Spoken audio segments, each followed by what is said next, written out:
Ladies and gentlemen, welcome to First Touch. We are back at the start here of Major 2, Dazarin, Roll Diz, T Bates, and the special guest, Mr. Jorby. Jorby, welcome to the show. Thank you, gentlemen. It's great to be back. Roll Diz, Dazzer, and T Bates. Love seeing y'all. Roll Diz, you're looking a little faster up Yeah, there. What? Oh, yeah.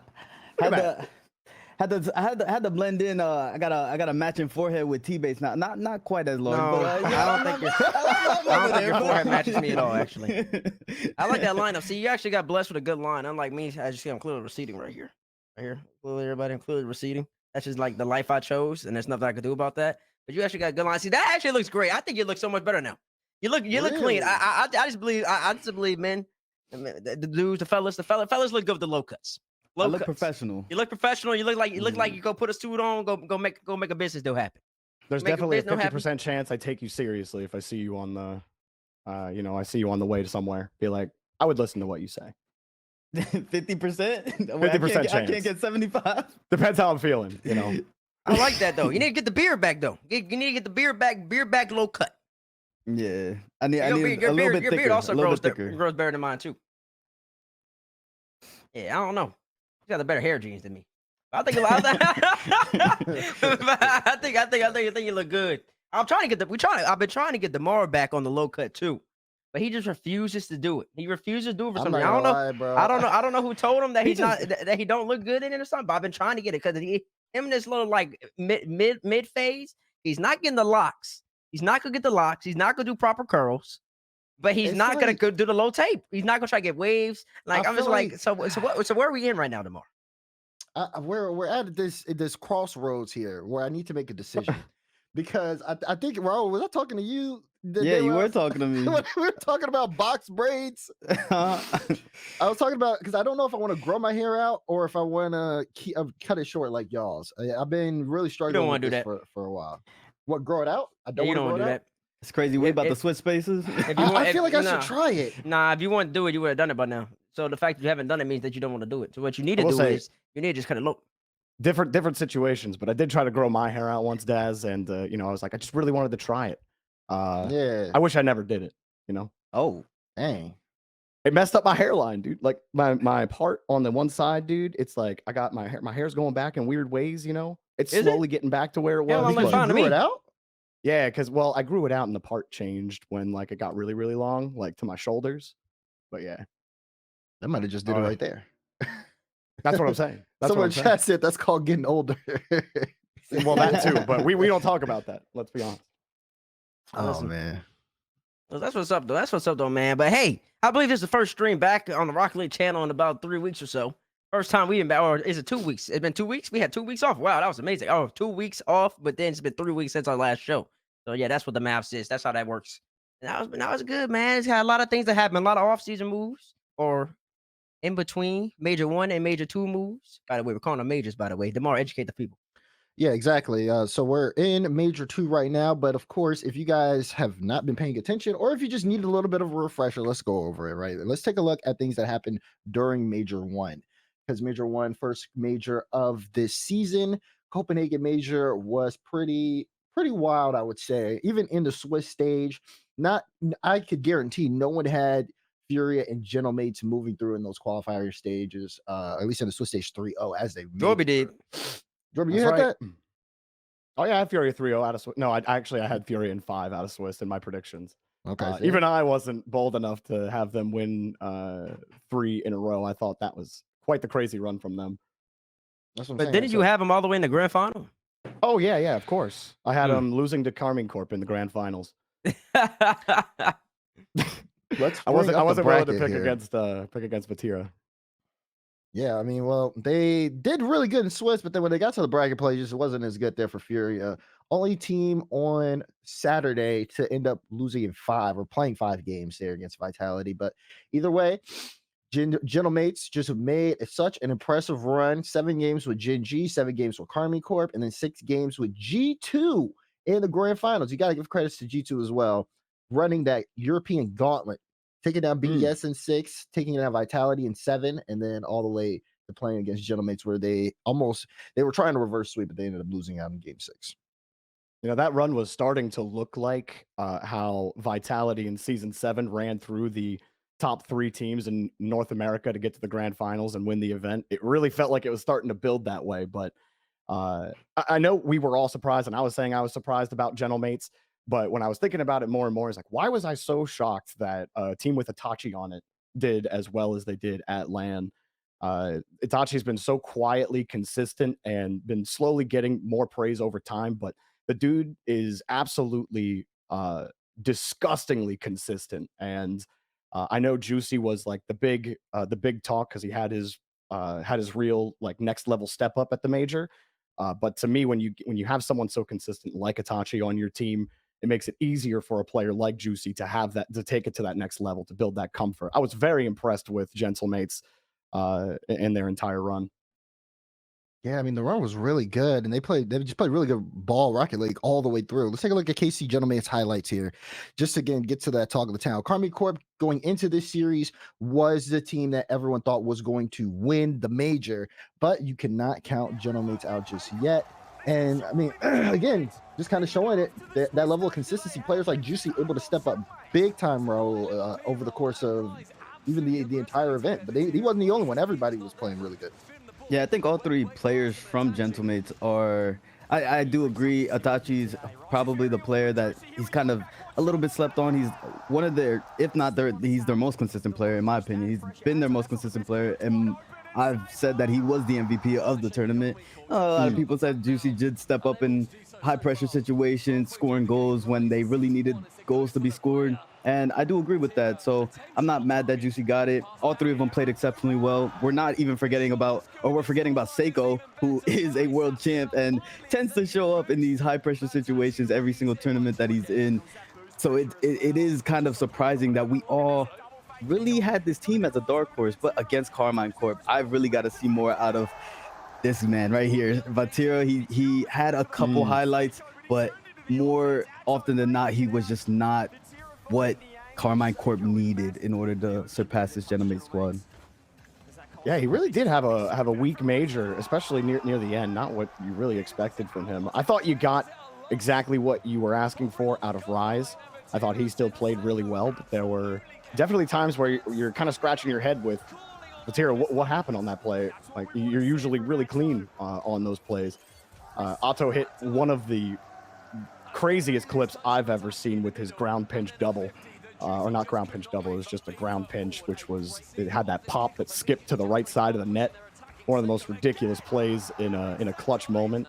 I was against Germans or against Falcons? I don't even remember. The ground pitch was against Falcons. Yeah, Falcons, yeah. Oh, yeah, they went up 3-2 in this series, and then they lost. So Juicy hit that top left corner in overtime. Yeah, that's what happened in this series. It's been a minute. You know, I erased this whole major from my mind so fast. I mean, we had to touch it on respect to him. But see, back in the, when we were prepping for the show 2 nights ago, on Monday, I couldn't even remember who Gentlemates beat. That's how bad it erased in my mind. They had played G2, but the copium, I guess, was in my mind so much that I just forgot they played. At least you admit it. I just have forgotten they played Rocket League. I don't know. But Gentlemates, they're on fire. Karmine Corp, it's going to be interesting to see. Not this weekend. I mean, they are going to be playing in quals. They should obviously make it through that. Whether or not they lose a series, they should be in the top 16 come next weekend. It's going to be interesting to see how they've adapted, how hot they hit the ground running, because they had a couple.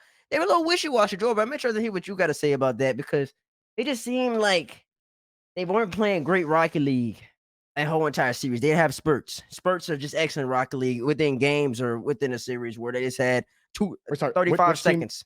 Karmine specifically? Karmine Corp? Yeah, like 35 seconds of greatness, and then the rest of it, 4 minutes and 25 seconds of. So what were your thoughts watching from the watch parties?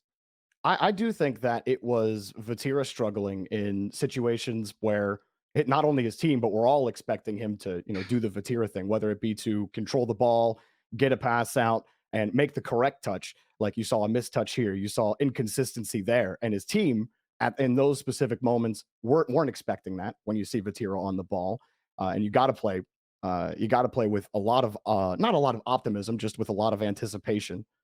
And so you put a lot of trust in Vatira. So when the trust starts failing, for Karmine Corp. Like if Vatira is not playing 100% like he always is, then that kind of messes things up, especially against a team like Gentlemates that are so aggressive and start causing you to make more mistakes off of that. If you're playing with anticipation of either a neutral 50 or you know, winning a challenge, and you're not winning any of those challenges, you start losing the boost, right? The Rocket League domino effect starts happening. And I do feel like that did happen with Karmine Corp. It was, and it was surprising because we all just gave the tournament to Karmine Corp before we ever even got to Copenhagen with how dominant they looked in regionals. Like when we watched Gentlemates play online, and we did not see the same level of aggression and consistency in or online that we did from them in Copenhagen. So I do think that they shocked them a little bit. Like I said, I think I don't want to place all the blame on Vatira, but for me watching the games, there were those key moments where it's like, oh no, Vatira, he dropped the thing. He never drops that there. And then, you know, they get punished for it. So hey, you weren't alone in that. I mean, we're always feeling the same way. I was watching some of those matches. Go ahead, Raul. Painful, man. I just want. I think we talked about before the tournament even started who had the most pressure. I went with G2, but a majority of votes went to Karmine Corp, and I think you were seeing them fold a little bit under that pressure when you had Gentlemates who was looked at and the team was not going to make it that far, or nobody was talking about them. If anything, they were a dark horse in the tournament.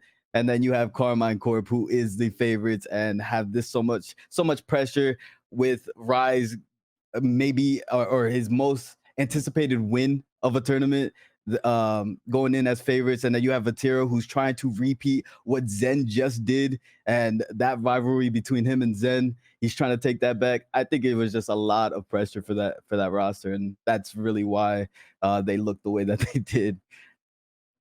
Yeah, I mean, another team that had pressure against Gentlemates or just in this event was also G2. You talked about it here. Let's go and get. They ain't have no pressure on them, man. Stop that with the presses. They had no pressure on them. I tried to let y'all know. They had no pressure. No, there's no pressure. I didn't hear any pressure from Beast Mode's mouth whenever he was on the interviews. That's all I'm saying. There was no pressure. G2 was playing with house money because like I said, they had too many people in the world who didn't believe that they could perform. And they players thought they could perform. And they fans thought they could perform. But nobody else, well, I ain't gonna say nobody. But some loud mouths in the rest of the world didn't believe that they would be able to do what they did. Bro, didn't even know if Daniel was gonna be able to do what he does online over at LAN. So that type of stuff, man, they had no pressure, man. They were playing house money. And they were playing house money the whole time, and they ended up performing. Got all the way to the grand final. Started off a little slow against Gentlemates. You can't start off slow against this squad right here. Yeah, that was really the key because they started to come back, and then you started watching them be classic G2 beast mode, being ridiculously fast. Well, not on that clip. You're very slow beast mode. Sorry. Great pass though from Juicy, right? Yeah. Overall, though, I mean, still G2. You have to respect the run, man. They went through the rest of the European gauntlet to even get to Gentlemates.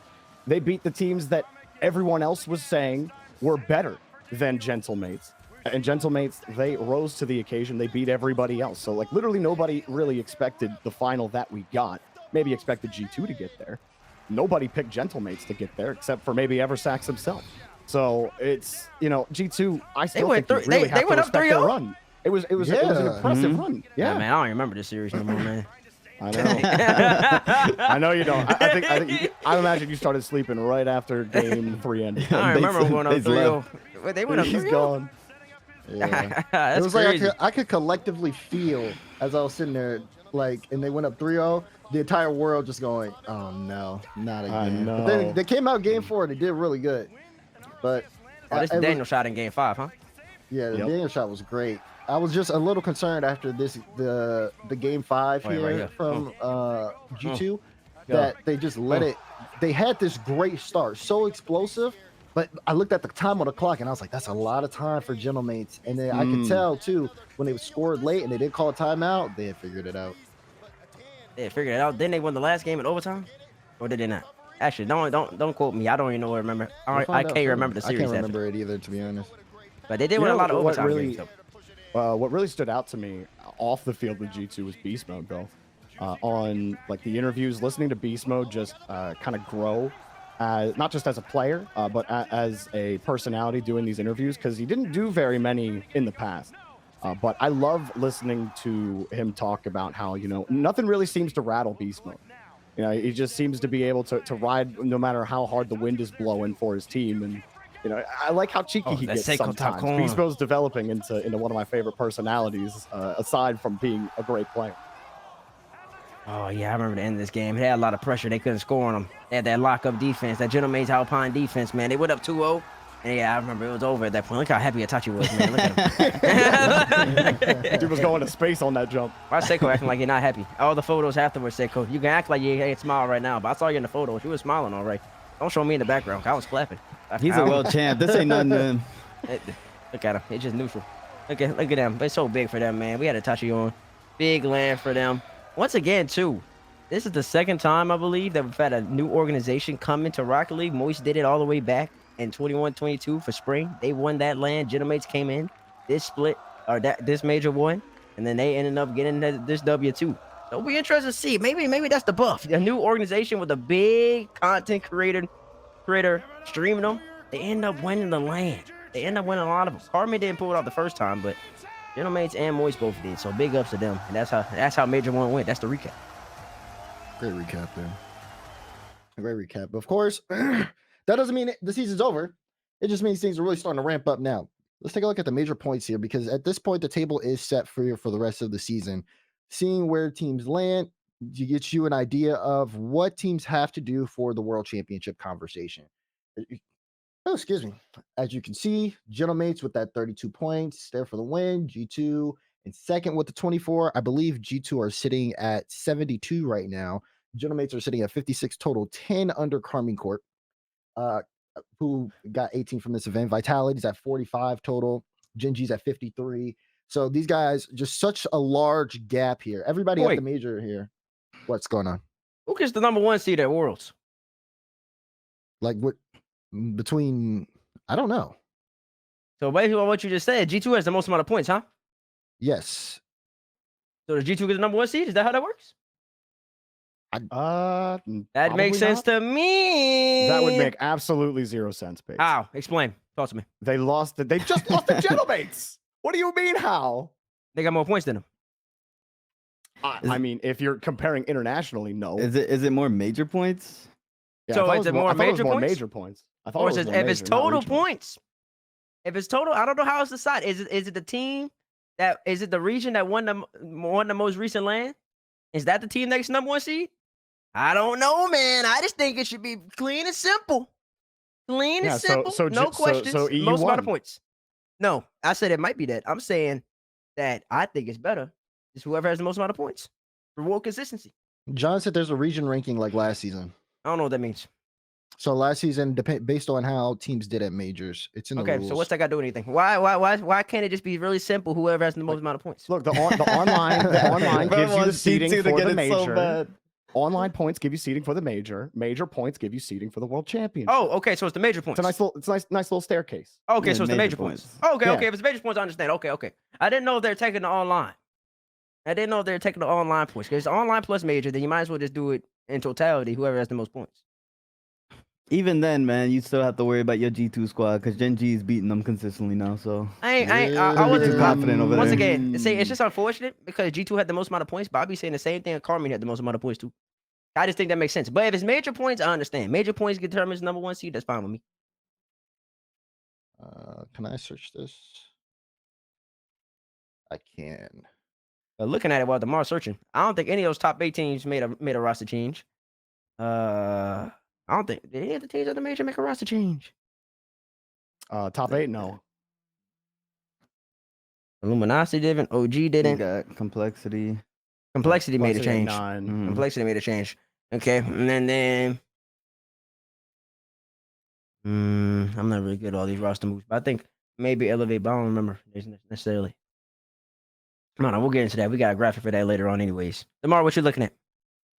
Sorry, John. I was looking at the rules like you said, but each section that you referenced said linked another section. It's gonna take me like way too long. Okay, we got so, it's not that important. Yeah. But yeah, no, so that's everything though that happened here in Major 1. You kind of get a general idea of just where people are at and what people need to do if they want to get back into the conversation. This first open qualifier number 4 here is going to be so important because depending on how players perform, you might start seeing people either be eliminated completely or start seeing locks based on that. But that's something that we can talk about later. First things first, I believe, gentlemen, we have a special announcement that we need That's to get cool. to. We got a really special announcement, man. Does anybody have guesses what the special announcement is? Next season Nope. announcement. Oh. No, we're not big enough. They wouldn't put the next season announcement on First Touch. I'm sorry, Bates. I think I cut you deep there. I'm sorry. I mean, nah, I don't know. I just wanted to see what the chat. I was asking for the chat, really. I mean, obviously, we all know what the announcement is. So what's the chat say, DeBar? I never read it. Bates is graduating. Bates is No, graduating. I mean, I am graduating, but is that But that's not the announcement? announcement. That's very CRL announcement. CRL. That's a Team funny goal one. explosions. Team goal. Oh, team goal explosions would be nice. Now I like that. I like team goal explosions. Anything else? Animated team decals. Animated team decals. Okay, listen, the game has been making some good updates. I mean, shout out to the boys from side. The boost. Are we talking about that later? The boost next to the we are. The boost next to the nameplates. I got an interesting discussion about that, but it's interesting. It's like the people got they thoughts in Damar. But I think it's time we let the world know. Yeah, I think it's definitely time. Can we please reveal the announcement? Let's just go right into it. Ladies and gentlemen, this is your RLCS talent lineup for Split 2. And as you can see, we've got some new faces in there. Of course, Bates will be joining us online, but we've also got Jorby on the broadcast team. Jorby, congratulations and welcome back. Let's go. I'm super happy to be back, guys. Applause kills me. Oh, man. I am seriously extremely thankful to have been asked back to the RLCS. I just wanted to say the support that I've received from the community has been completely overwhelming. Like you guys have shown me an incredible amount of support, and it means the world to me. So, that really helped get me through get me through some times where I was trying to figure out what I had to do to adjust. Coming back is, I'm super excited, man. And I couldn't be more thankful to be back and to get to share it with you guys here on First Touch is awesome. So, thank you for that. And thank you guys in the community for all of your support. Can't wait to be casting games again on RLCS. I'm really excited. That man grinning from ear to ear. That man smiling. Look at him. Look at Bizzle, listen. Come on, man. I'm gonna start turning red, dude. Bizzle, listen. It's not the same without your coach. It's not the same without all the guys, of course. But I mean, listen, we hadn't won back each and every major, man. We have hopefully had a couple more as we keep rolling along. A couple more names. But listen, Joe Bizzle, RL can't be the same without you, man. What are some of the lines? What's the physics line? Jorby, give it to me. What's the physics line? The physics line. What is it? He bends physics or something. Oh, he bends reality to his will. He bends reality to his will. And what else do you say? You got another line that I told you you need to start trademarking. You got some line that you like saying. You can't beat him. Delete him. Oh, yeah. Listen, you hear that? I'm like, oh, Jorby, Carmi, Acho, he's on a rampage. So that's what. Thank you, Bates. Thank you. Oh wait, Ben put on our producer. He went up yesterday for that ball. I mean, he's got all the sound bites, man. Like Jorby Shogun. I sprinkled in tomorrow a little bit in there, a couple sound bites. You know what I'm saying? Like, yeah, I mean, like that's just a sound bite, guys, man. You listen to them, you know what they're doing, and it's one of the best. If it wasn't for the top players in Rocket League being so ridiculous at the game, those calls would never exist. But Beast Mode jumping yesterday, Zen literally being a reality bender. Like, this is just things the players are doing, man. Like, can't do it without them. I appreciate that, but I think also you got to give yourself a lot of credit there too. I think a lot of people really don't really understand what goes into it on a day in, day out process, being a talent, especially being as high level as you are in this game. The amount of passion, the amount of work that you've put in to get to the point where you can even do that. A lot of people, when you see plays like that, sometimes, as fans, you can just say it when you watch it and you're just freaking out. Everybody's just freaking out, like, oh my God. But, to be able to take that, capture it, and then expand it to where it's something that when people hear your words, it's a moment. that takes a lot of skill, a lot of dedication to the craft, man. So you gotta give yourself a little bit of credit too on that. Thank you, But Dazarin. I really appreciate that, man. yeah, of course, man. I mean, talk to me just about like a little bit about going through this process, just how it's just affected you, how you've been able to kind of move on around it, because there's a lot of people who, you of course had a little bit of support, but not a lot of people understand like, your own personal feelings from start of the season up until now. So just in the best way you can, just kind of describe me this journey and what it really means to you, being part of the lineup. I mean, something like what happened definitely forces a period of new reflection and introspection, and thinking about the future and all of that fun stuff. So all of that just kind of comes with living life, right? But when extenuating circumstances force you to do that, it puts you in a space of growth. And I don't mean to sound like that guy, you know what I mean? But like it really is. It gives you a chance to grow as a person. But as far as like the things that not transitioning, but the things that I was trying to do, is before that kind of news happened, right? I did the thing on my stream with blue versus orange, mixed ranks come in, I cast over it like it's RLCS, and I have found a lot of joy in doing that. And you know what? Casting diamonds and champs actually can be pretty fun. So I've been having a really great time on my channel doing that and still engaging with the game. Like I fell in love with this game because it reminded me so much of like the purity of arena shooters where you spawn, you get 32 boost on the kickoff. Now it's just about me being better than you.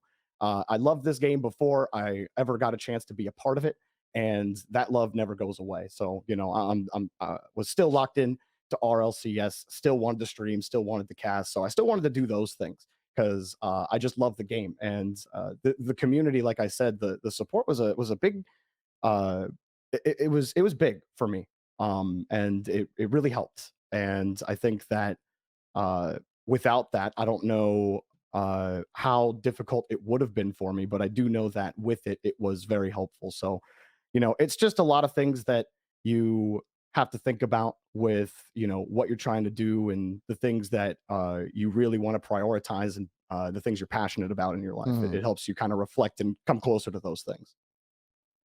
That's great, man. That's great. Now you're back, and Yes, sir. I'm excited. I'm excited to see you cook again. Listen. What's up, babe? It might be. Listen, give me a couple weeks of lab. I might have to hop in the booth at Jorby.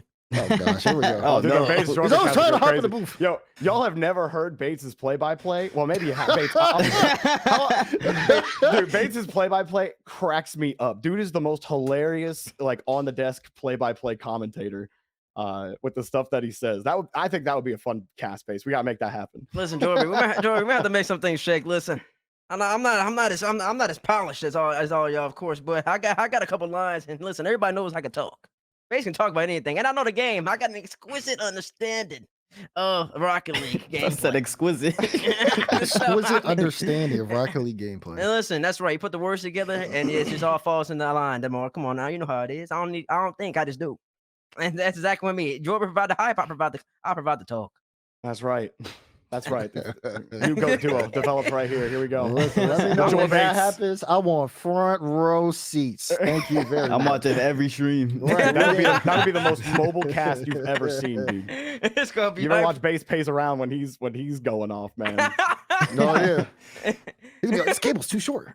That's the reason. That's the reason I stand over here. But yeah, just really excited to have you back on, man. Really excited. You know how much I love the whole entire squad. Like I said, got a couple more names up in there, but I mean, yeah, I mean, that's one more added, and it just makes it feel right. Makes RLCS feels right having the Jordan man back in the cast, back in the booth. And you guys are super sweet. Thank you. And then the game missed you.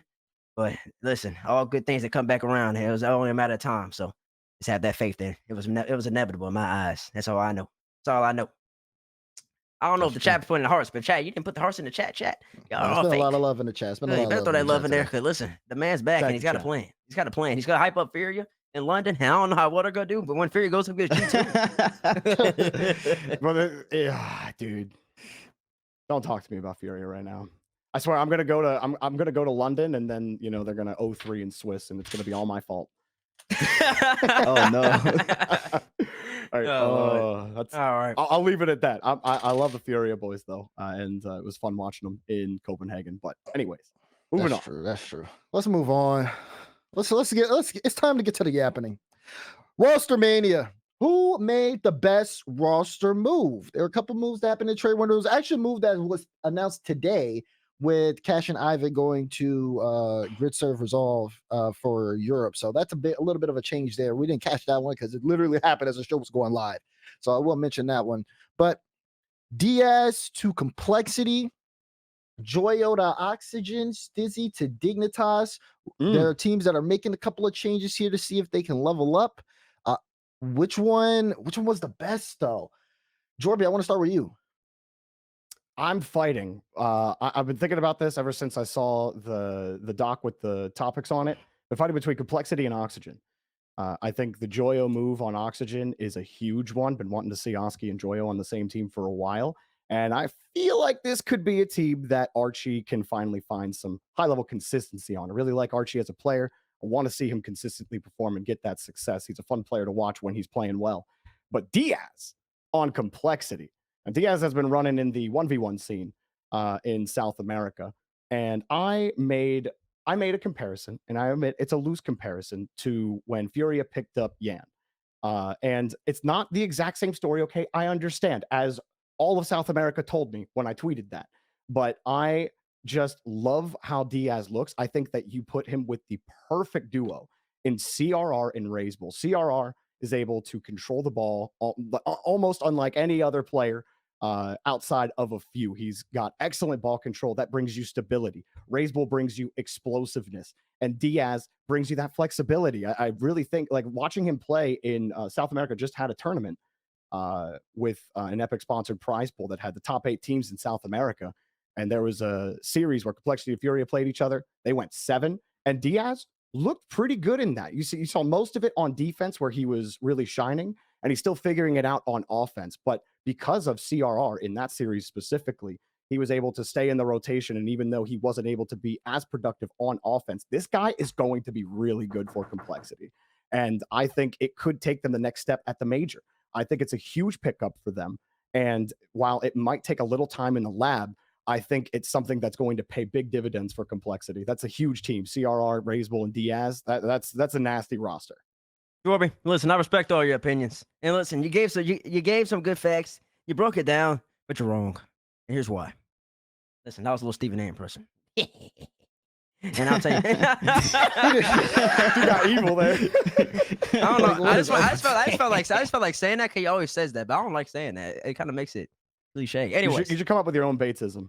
I got plenty of those. I just want to test this out for once. But regardless, you're not right. It's definitely Joyo to Oxygen. Jordan Archie, Jordan Large Oscar, man. Listen, that's a squad now. That's a squad.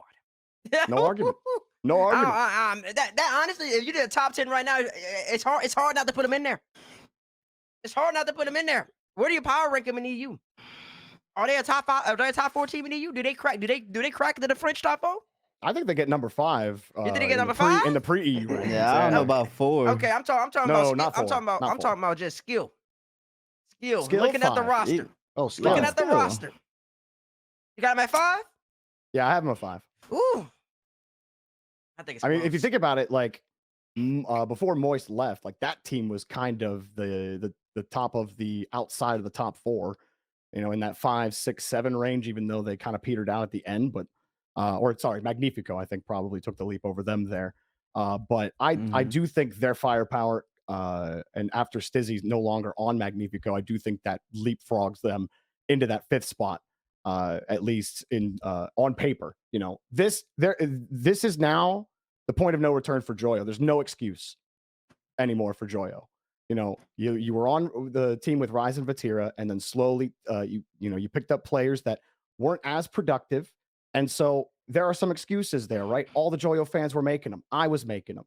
But now you can't make the excuse. You have Oski and Archie on your team. If you don't produce on this team, then I don't know if you're going to produce on any team. This is probably one of the best rosters you could make if you couldn't pick a single player from the top 4 of Europe.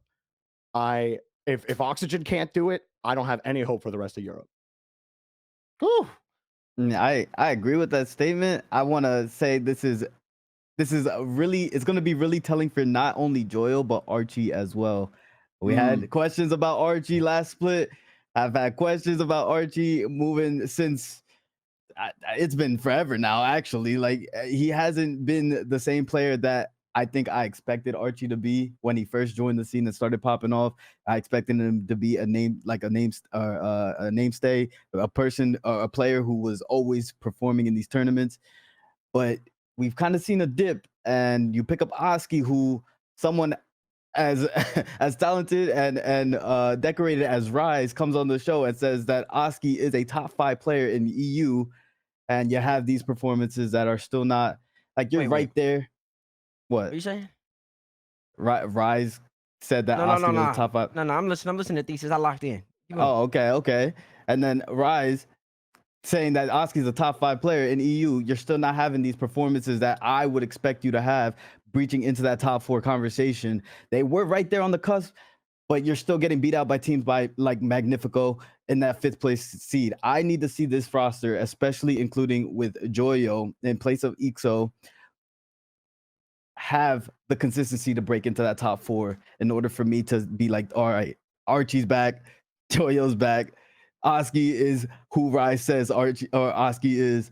But until then, this roster has the most pressure to perform out of all 3 of these, in my opinion. And that's a full UK squad, right? Full English squad. So the so I think the UK might be able to band behind a team over in their region, and maybe they can take on France. Who are Magnifico picking up in place of Stizzy again? I gotta pull that back up. I don't know. Because that's the only other question mark I have is who do Magnifico pick up? And I think that would be their main competition for the 5th spot in Europe. A Chronic. Yeah, okay. Oh, that's pretty good. I don't know. That's a good team, too. That's pretty good, dude. Listen, man. All I'm saying is that this Oxygen squad, man. I think, listen, on paper, that's a damn squad, man. You got Large Oscar, you got Arch, and then you added Joyo. I mean, that's a great team. That's a great team. They can go up against any of them top 4 in EU. Easy. They could beat Genomates. They could beat Carmine. They could beat BDS. They could beat Vitality. They could beat any of them. They could beat any of them any day of the week. Any day of the week. Oh, you are so confident. That's anybody's game right there, man. That's good. That's good for EU.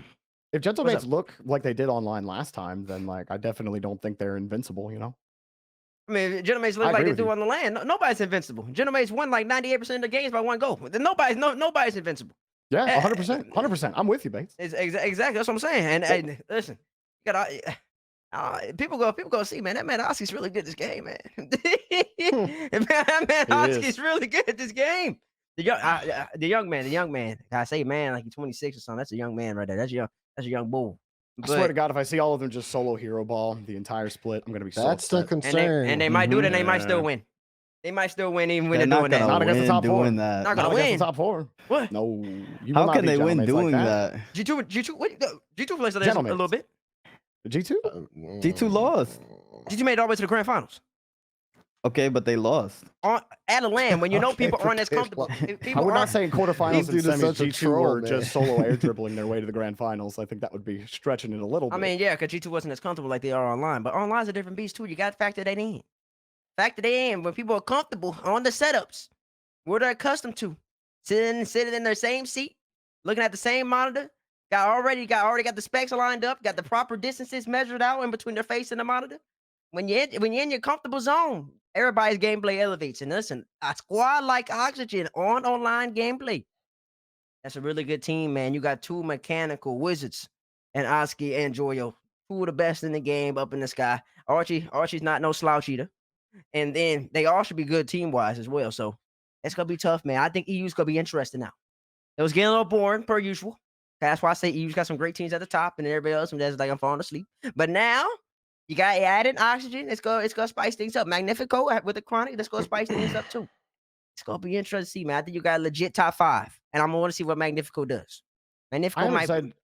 Yeah, I was going to say, sorry, Baze. I am excited to see a Chronic because it's been a minute since we've seen him. So I hope it's not a fall off. But it took him a while to find a team, and being outside of the situation, these things are usually political behind the scenes. So I don't Yeah. know what was preventing him from being able to get on a team. But hopefully that hasn't affected his gameplay in a significant way, because being out of the mix for so long could have a negative effect, and it might take some time for him to get adjusted. But Chronic, when he was playing on Liquid, was absolutely insane. I don't expect him to drop off, but you definitely got to have the question mark there. So I want to ask all y'all a question.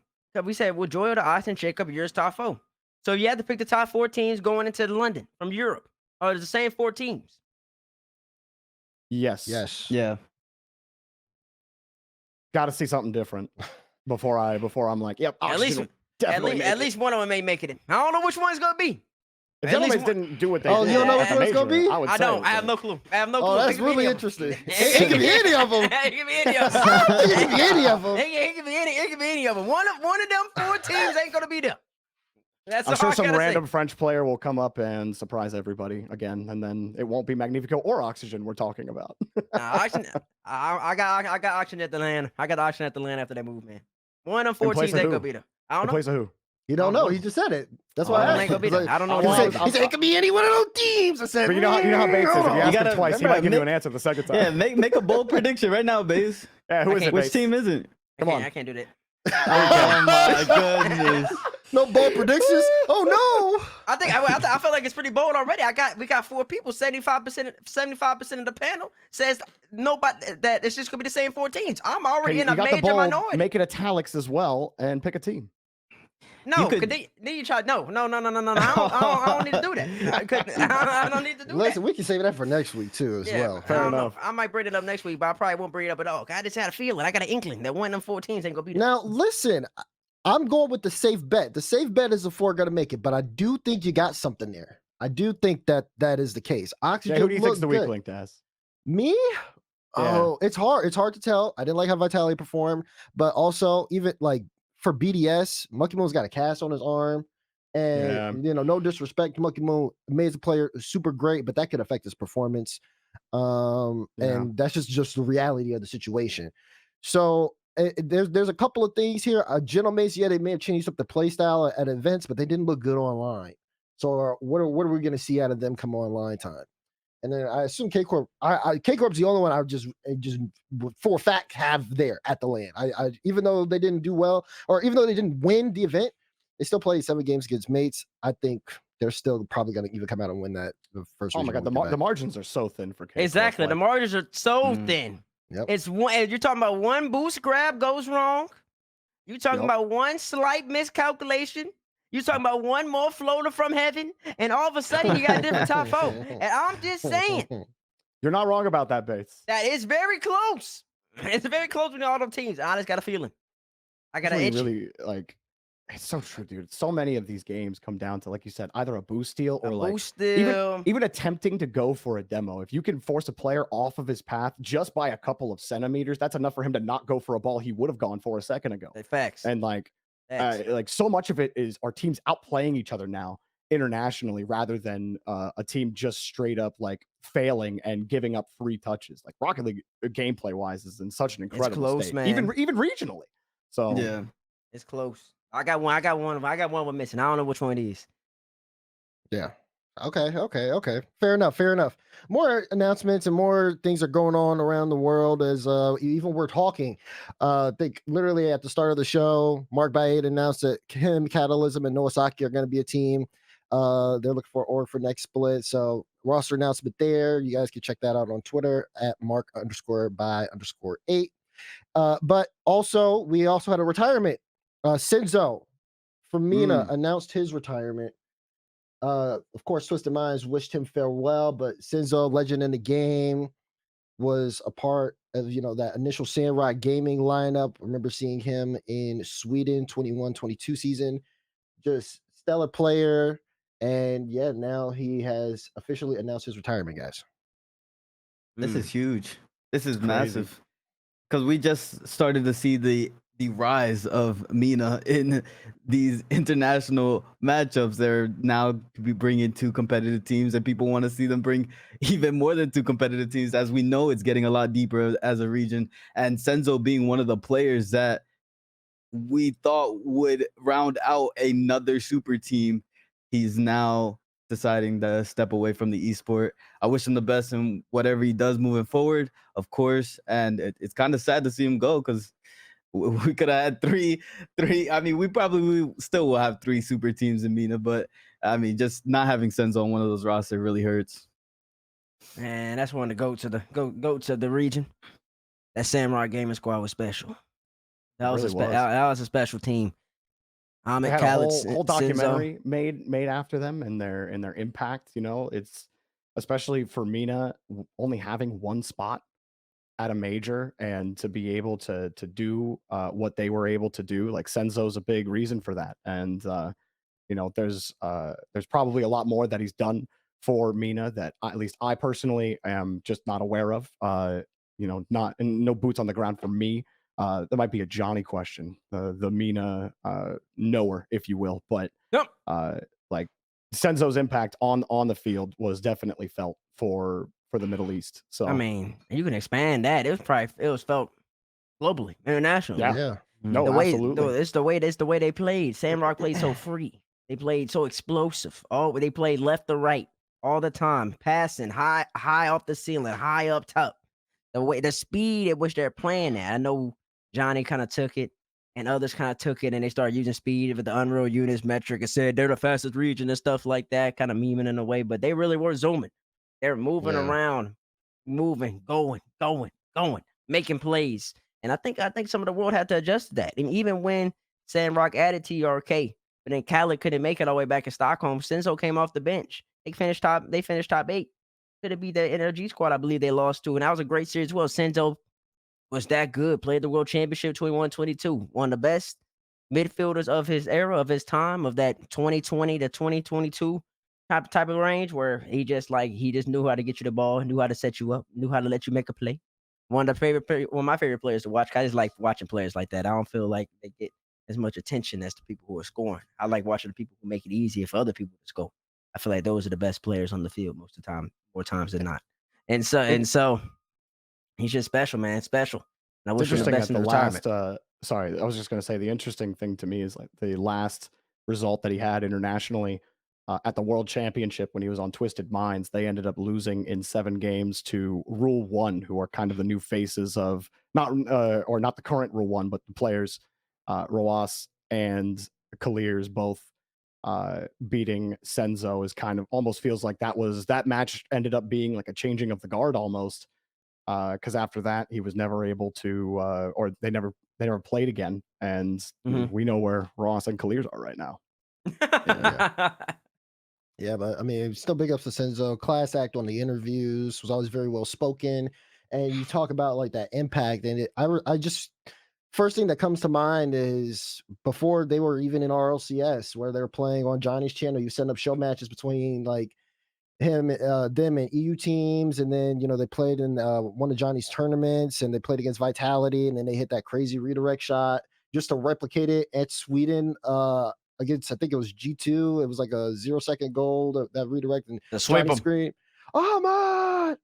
And it was just like seeing that level of impact that they had on the world, because again, like those guys ended up putting MENA on the map really with just all of their hard work and dedication and just skill. It does feel like, seeing one of those go does, you do feel that at the same time. So of course we're wishing Senzo the best moving forward, but yeah, and also a thank you for all of the great moments that he's had over the course of his career. So moving forward, we've got some new additions to Rocket League. Yes. And let's chat about that here for a little bit. Boost amount next to player names. Let's roll the video, Ben, if we have it.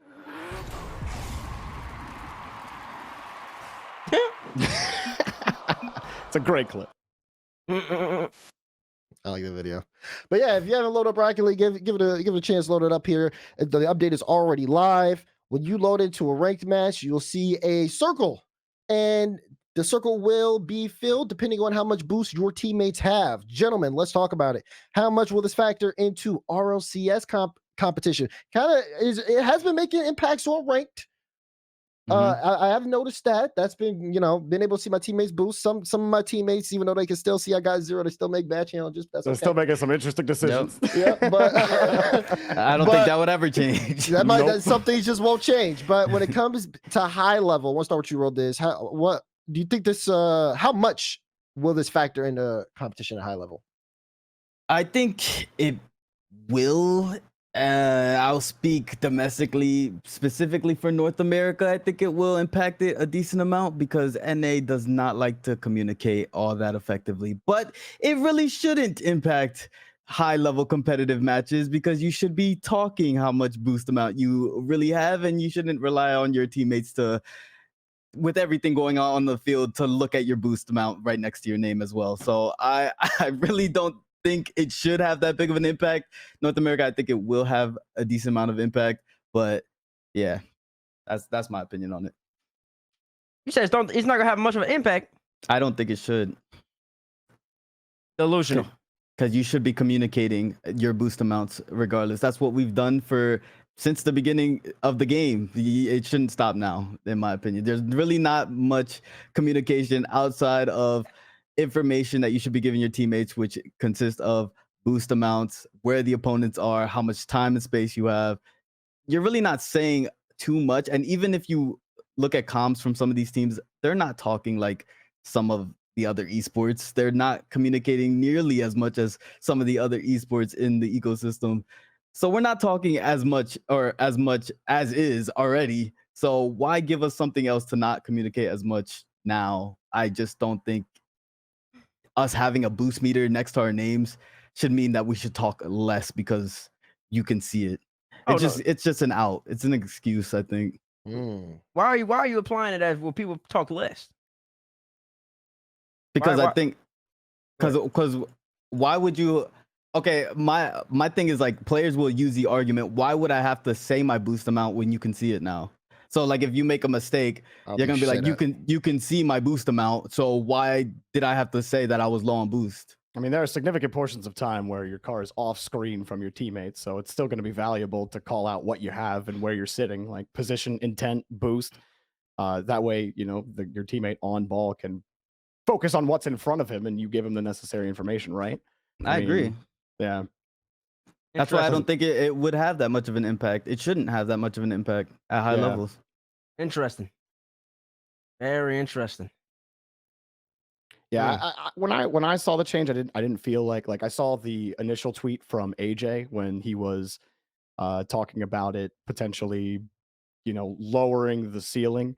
But if I don't, which was nonsense. I don't think it has much of an effect on the ceiling at all. I think the only argument you could make is that it raises the ceiling. Oh, there we go. Okay, finally. Because it's not, Rocket League is always about the decisions you make, not necessarily like about knowing boost amounts. It's about the decisions you make with that knowledge. And as we just talked about at the beginning of this, we all have teammates in ranked that still make dumb decisions, despite knowing how much boosts they and their teammate have.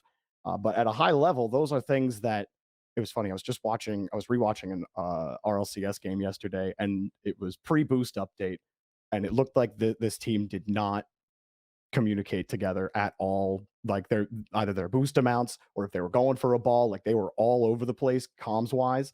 But the boost update probably would have helped this team, who clearly wasn't communicating properly, to make the correct decisions. If they know that their teammate ahead of them doesn't have boost, then they'll go for a challenge instead of like just expecting their teammate to make the challenge when they can't.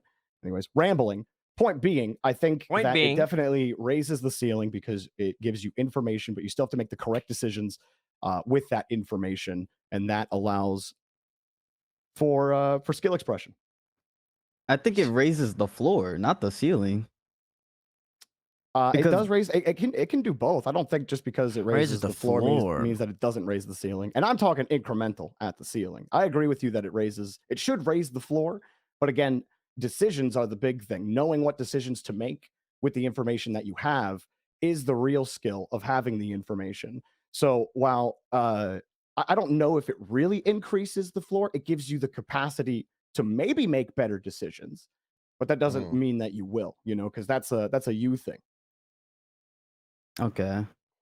My argument is just that if you're on a team and you now have a in-game mechanic that now adjusts it and makes a team that is not communicating when they should be communicating, not relying on communication in order to achieve success in the game, is kind of it's just like taking an aspect out of the game, and I don't like that. I don't like that it's taking something and making it easier Would you say to compete at a high that- level.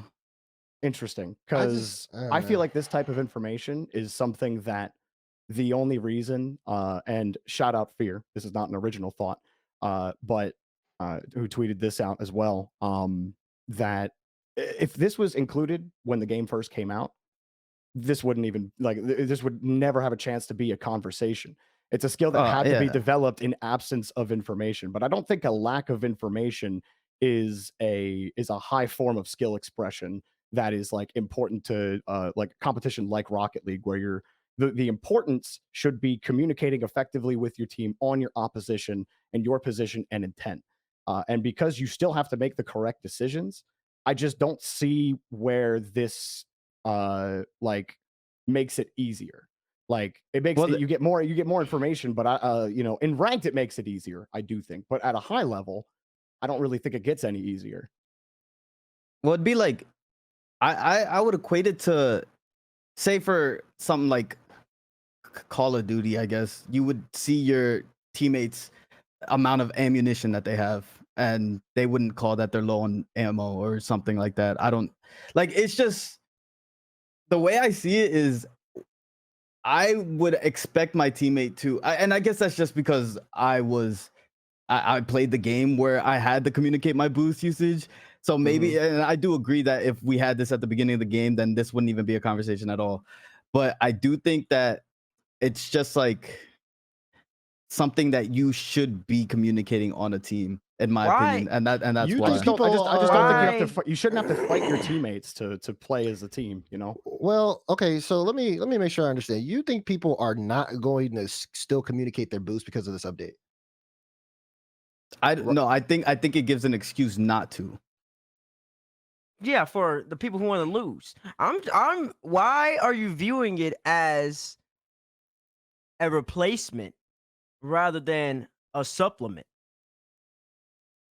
Well, a supplement is typically a replacement of something, yes? No. How is it really, not? they just added something. A They didn't supplement take it anything adds away. something. Adds something. I have my main textbook, and I have a supplement of material that can help me understand the main textbook. It's an additive. It's adding information into the game. It is something. So information that may not or should be communicated, but may not be communicated, I can see, and even information that will be communicated, I already know prior to the communication. So there is mic delay too. So I already know. I can already see that Zen only has X amount of boost left. So before he calls low, I'm in position to make a play. Whatever that additive duration in between me already being there versus me not being there because I was unsure, that's a difference. That could be a difference between you being dusting somebody, you being half a second too late. It also might change comms in that It's situation. gonna change where comms as well. Instead of Zen saying low boost, his teammate recognizes early what's about to happen, and so he can call Zen off early on the play. If Zen's on ball, right, he doesn't have a visual on his teammates, but it would change the way that that communication goes. Because before you couldn't see Zen without or on his boost total. I'm sure Zen communicates his boost total all the time, but Rold, as you were talking earlier about how a lot of teams already don't communicate effectively. So I think that this maybe gives them the chance to form a higher level of communication, because I don't think that, obviously, it's not going to help you if you're not communicating already. I don't think this boost update is going to help you as much at a pro level, because teams who are taking advantage of the freer space you have without having to call out your boost total all the time, if you're on ball, if like the order of comms changes in that way, then that leaves space for a different type of comms, maybe different types of reactions and speeds that you might be able to pull off based on that. I think I'm stretching a little bit, but like there are openings I don't for think you are. higher skill expression with this update. So You can like define expression. everyone always sees something being taken away. That's why I agree with Bates saying, it is a compliment to it, because now it's less about you having to memorize like the boost pads. This is the same argument that they had in League of Legends when they started adding the timers to the jungle camps. A lot of pros at the time complained that this was lowering the skill ceiling, because one of the basic skills back then in a MOBA was understanding timers and having it in your head and constantly watching that. But what adding timers actually allowed you to do was properly strategize around the entire game and be able to anticipate more. What does that do? That increases the quality of the gameplay in front of you. And that allows your team to communicate other things effectively, and you get to express yourself in different ways that you don't have to take up that brain space to memorize what I see as like less important information than the grand strategy of the match, which is trying to be cohesive with your team and actually beat the other team instead of trying to beat the game and the other team, which is what you're doing when you're having to memorize information that the game should just be putting out to you. You can focus more about being the other team. You have more information that is available to you. You're always fighting the team. It's utilizing all 5 of your senses. Go ahead. I was gonna say, I feel like it's like a third man's dream, because like you playing back third, you know exactly where your two teammates are in front of you. You know how much boost they have. You also know where the other team's position. You also know, okay, it's gonna take this guy a little bit longer to get back because he's here in the corner, and they're gonna take that corner boost, and then you can just play in position a little bit more properly. I do think though people should still be able to communicate the boost. I don't feel like it's not a. I feel like Bates said, if you make using it as an excuse, you don't want to win. I don't think that's. And I don't think we should be worried about those teams. If the teams want to use it as a replacement for common, then go ahead and use it as a replacement of common. You'll keep losing, and you'll keep losing. Matter of fact, you probably lose even more now. I find this to be one of the greatest updates that they've made. Something so simplistic, something that we've all been asking for since the flip reset. I agree, but it's because.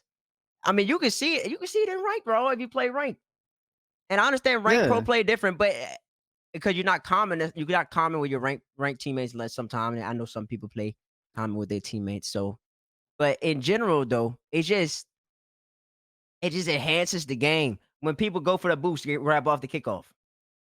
You can see who got the boost. You know, because sometimes it's ambiguous. You don't know, and teams can make a decision. Or you, like I said, teams could keep calming that just to let the third know who might not be paying attention.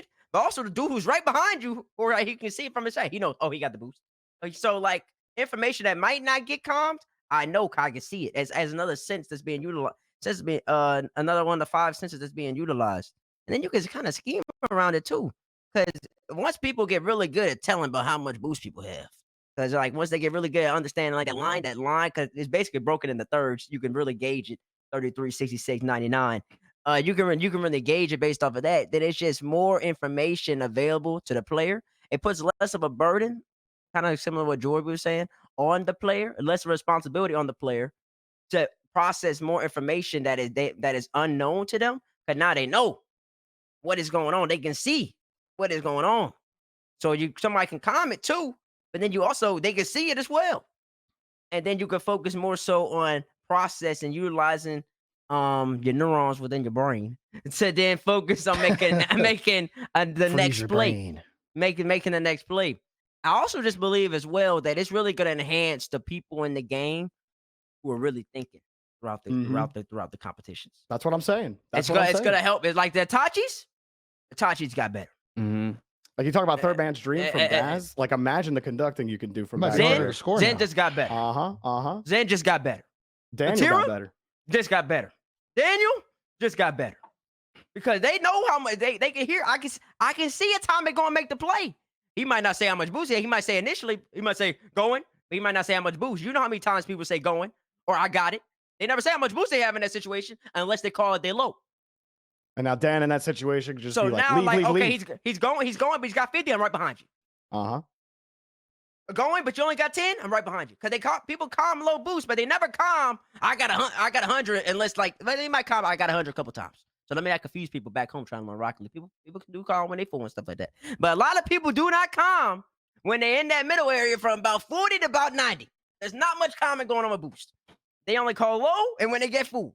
So now you got extra information, Raul. That changes the game. You know the way y'all broke it down. Yeah, y'all helped me. That was great. That was great. That was great. I like it now. I like it now. I think I can count on one hand the amount of times this has happened on first touch. I like it now. That was a great breakdown. It's just gonna enhance the game so much, man. I really do believe that you're gonna see a team like OG. The whole entire OG roster just got better. That's a team who's processing, who's thinking about the game all the time. They might not have the same mechanical skill level as these young boys, but they OG veterans, no pun intended. And then they just know how to play the game, and you just gave them more information and they could process. Maybe that's even why Rizzo made top whatever he made. What Rizzo get? What Rizzo get?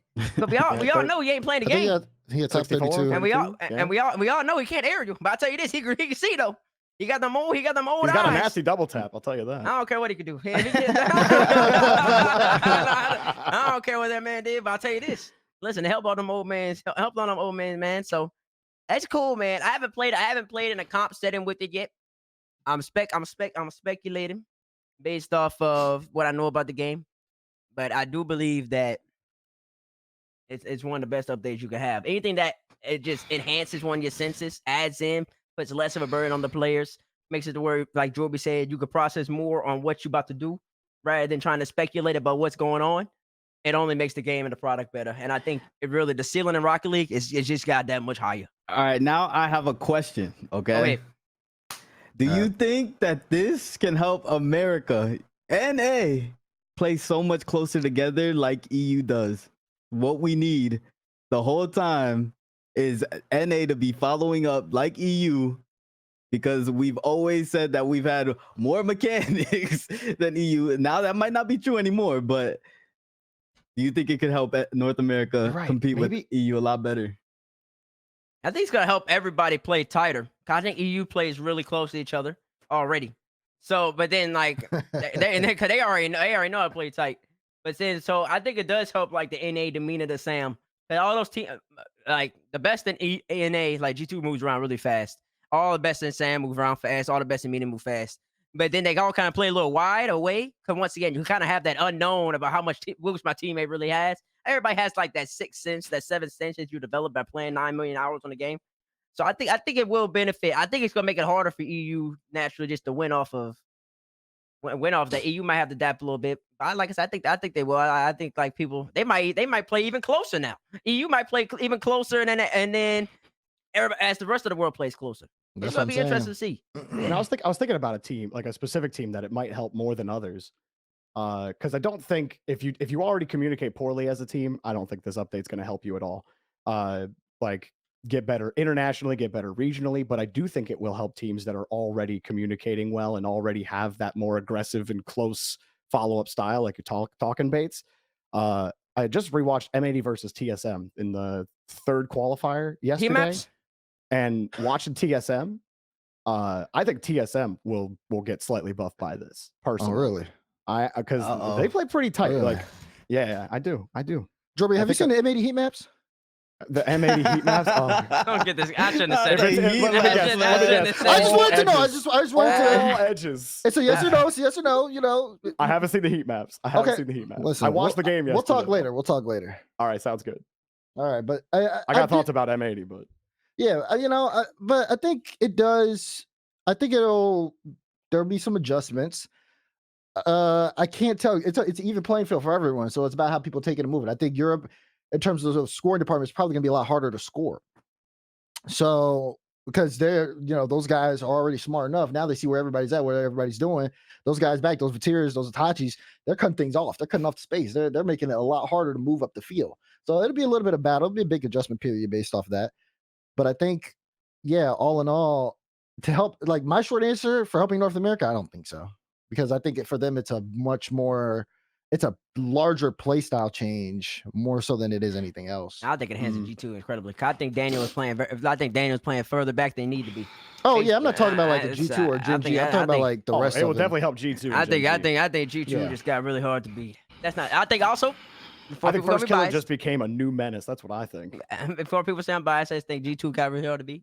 I think Carmine's really hard to beat now. Anybody with that great third man, it's got really hard to beat. And they really have the information. They have more information available for them, and that just makes it really hard to score on teams that could do that.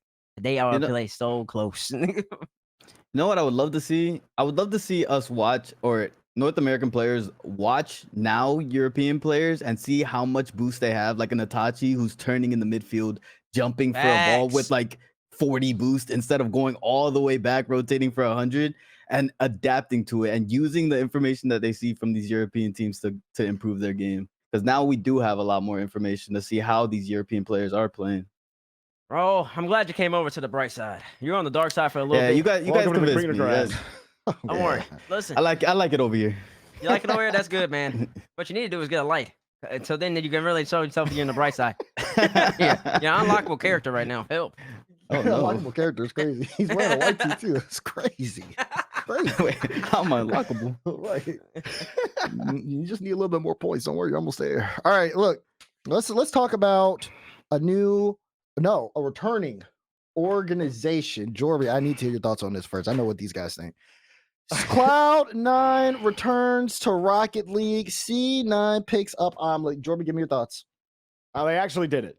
They foregone the meme. The meme has materialized, and I never believed they were coming back. Anytime it was like, see, not coming back. We're like, stop.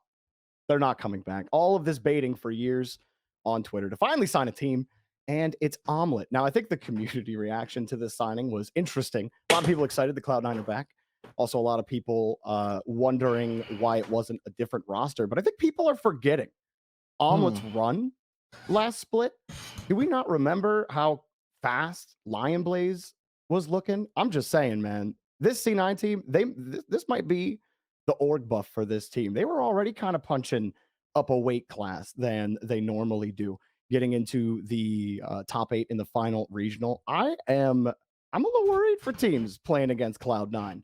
I do think that team is pretty good. They just haven't been able to make that next step. Right? I mean, Zenio and Lion Blaze have been playing for a very long time, as well as Percy. But like, their synergy, like you watch Omelet's games in the third regional or in the third qualifier, man, they are one mind. And like, if you can do that, like that's better than most teams in North America. And if they can do that, put it together consistently, I don't think that this is the worst signing for Cloud9. This might end up being a huge pickup for them. Huge pickup. Interesting. North America has 12 rosters sponsored by organizations. Let me throw this graphic up, please, while we get ready to talk about it. How good is this for the health of the esport? As you can see, we have G2, Gen.G, Mobile One Racing, Luminosity Gaming, OG, Dignitas, M80, Space Station Gaming, TSM, Moist now, moving over to North America, NRG, Shopify Rebellion, and Cloud9. Who wants to go first? That's my question. Not me. Why don't you go first, man? Me? Yeah. What's your opinion, Daz? How good is this for the health of the esport? I would say that this is it's great and refreshing to see these organizations back, to be able to have those kind of teams and players to be able to follow teams and or fans to be able to follow players and players to be able to make some money instead of being unsigned. I think that is a great benefit. But I'm not on the line all the way that this is a massive boost or a massive bump to where I'm jumping for joy and I'm celebrating. Because I think about the future. I think for this season, it's great.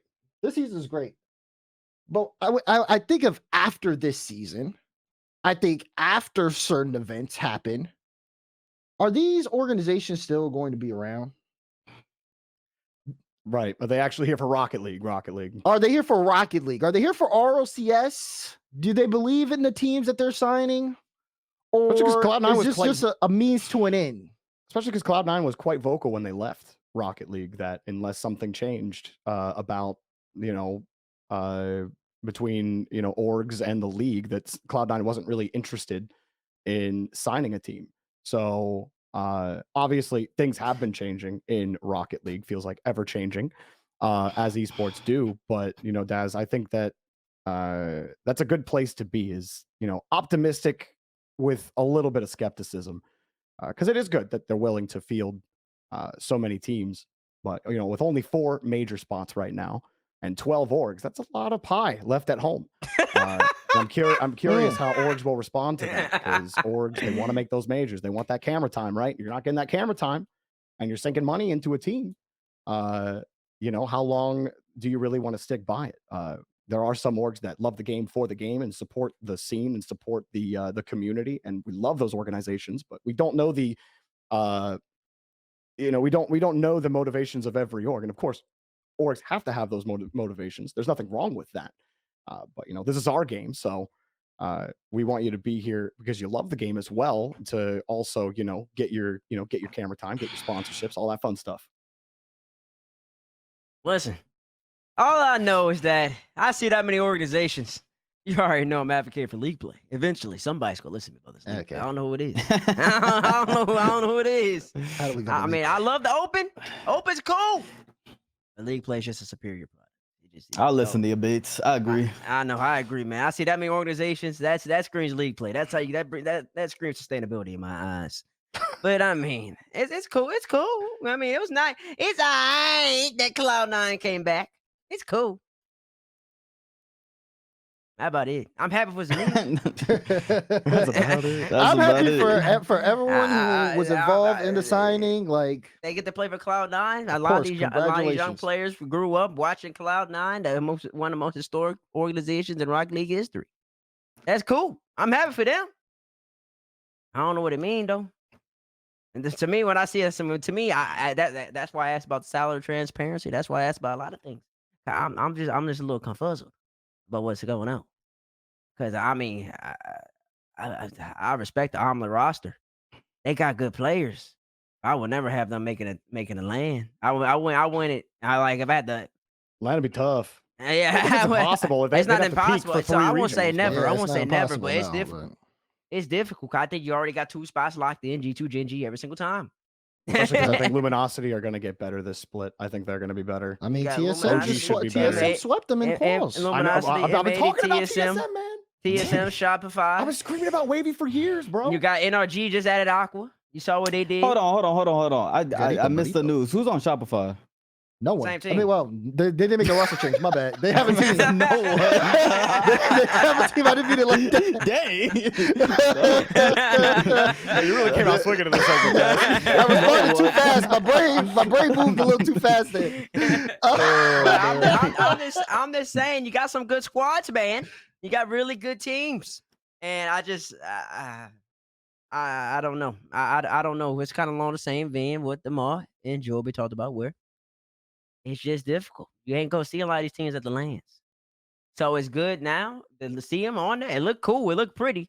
But you want to provide them a little something to where they want to really stay after that too. And also just knowing how C9 made it so difficult. Squishy's tweeting out before, not talking about C9 in particular from Squishy's tweet, but Squishy did tweet out, I believe in January or maybe part of his retirement, that it was just hard to get organizations. Nobody wanted to pay to cough up the money. So I'm assuming the C9 team is paying less than what Squishy wanted, which means that the amount of people getting paid is going down. That's not good. You don't want people to get paid less for doing the same work. That's not good. That's not good. Nobody likes that. You don't want players being paid less, but you do want there to be support from organizations. So, many esports outside of maybe 1 or 2 are money sinks. And if your money sink amount is way too large from your ROI, then you got to cut your losses. So that's return on investment, everybody. The salaries getting too high is also bad for sustainability if orgs aren't able to sustain. So I think we did need that correction at some point in order for that health to stay the same. And shout out to the orgs who have made it work. Like an org that I really love in the scene is Space Station, because they're super passionate about Rocket League. They always have been. I didn't even say SSG, did I? I didn't. These teams, no. But like those organizations have been in Rocket League through the ups and downs, and through the salary inflation and the current deflation. So it's we do have those orgs that support and believe in the game. So I do think that regression will help bring more of those orgs in, right? And then when Rocket League gets to that spot where orgs are able to find sustainability, then you're fine. But you need that push and pull, right? Or that up and down. Otherwise, you'll just fall apart. You won't be stable that way. Yeah, no, I mean that's pretty much the basis of it. That's pretty much the basis of it right there. Now, but regardless of that, I mean, you might as well celebrate it while it's here, or as long as it's here. Well, who knows? We'll see how things change. One organization we did not mention in a lot of this was Dignitas. Let's get into it, man. All right. Yeah, you're on the broadcast. I forgot about that. You had a front row seat to that disaster. Wow, how does that feel? Not good, dude. Not good, especially because in the same day you saw the potential of that team. Like, the potential was there. There were some really good plays where you're like, okay, this team can play really well together. And then things fall apart at certain points, and you're like, I don't understand why this is happening. So it was really frustrating to watch a team with such a high ceiling just not be able to do that consistently. Like, you got reverse swept twice in a single day, man. Like, that's so hard. And I feel for the boys. No one wants to go out like that. No one wants to lose, right? But it's more than disappointing for a team that made top 4 in the first qualifier. And you made the move to Stizzy. And then you don't even make it to the top 16. And you have to make this major if you want any shot at the world championship. Now you're talking about a minimum top 2 in the last 2 qualifiers for Dignitas to even have a sniff of a chance at London. Like, even if they get top 2 twice, they still need a bunch of other teams to do worse for them to get a top 4 spot. Like, that's assuming OG have to like fall off, don't get more than 1 top 4. LG don't get like more than 1 top 4. And some of these other teams are looking. TSM, gotta watch out for them this split. And you got Moist and Cloud9. Like, this is not an easy field. So like, getting outside of the top 16 now, like, of all points, like, that's devastating. And obviously they made the move so this wouldn't happen. And they had to make you had to make the change because this is your last chance. You got no other chances after this. Just for clarity purposes, for those who don't know, after Major 1, Dignitas in the trade window brought over Stizzy from Magnifico to play from Europe. He was playing on Magnifico to play in place of Explosive Gyro for open qualifier number 4. Ben, can we pull up the first round matchups? I believe these are going to be the first round matchups for Friday. So as you can see, G2 taking on Coverity, Gen G taking on Cheers. You just don't see Dignitas here. That's the basis of it, though. Dignitas unable to qualify. They lost in the qualifier to T-Var's team. What it's called? Triple something. I forgot what the Triple threat. Triple threat. Yeah, there it is. threat. Thank you. I didn't want to missay that. Then after T-Var and Talk. Yep. Then after that, they went to the lower round where they went into a insane 5-game series with NRG because they had dropped so early. They were going to play the loser of NRG and Space Station Gaming. NRG ended up losing SSG in 4, so Space Station ended up qualified, of course. They were going to play Rebellion first round, but then NRG had to play Dignitas, who at moment it looked like they were going to sweep them. Then Dignitas kind of started to fall apart, and NRG start to ramp up. It was actually a really entertaining series if you haven't watched it. But yeah, that's how the cookie crumbles. And Dignitas will not be here. And like Jorby had said, just kind of set the table for him. That is the big basis of it.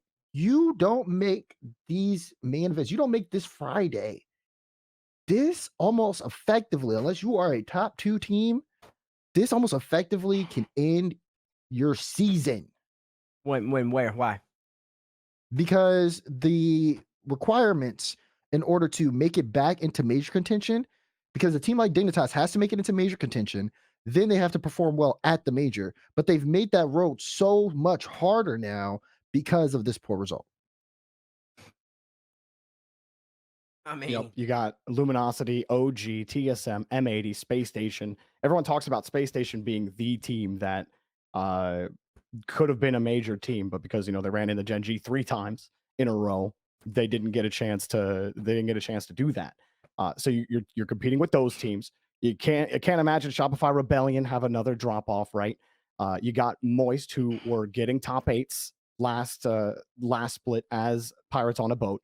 And if Aqua plays the way he played against Dignitas in the qualifiers, if he plays that way in the top 16, I think NRG are a dangerous threat there. So you talk about all of those teams, any of them getting into top 4, top 8, Dignitas are still going to have to compete with each one of those teams, right? NRG, Moist, TSM, M80. That's about this. Dignitas are in that area of teams. So you first have to compete with them. You haven't beat them on a consistent basis. And you're talking about the next level up, the actual major contenders with Space Station, OG, Luminosity. Forget about Gen G or G2. Like you have to get through all of these teams, and you also have to hope that at least one or two of them have an awful qualifier.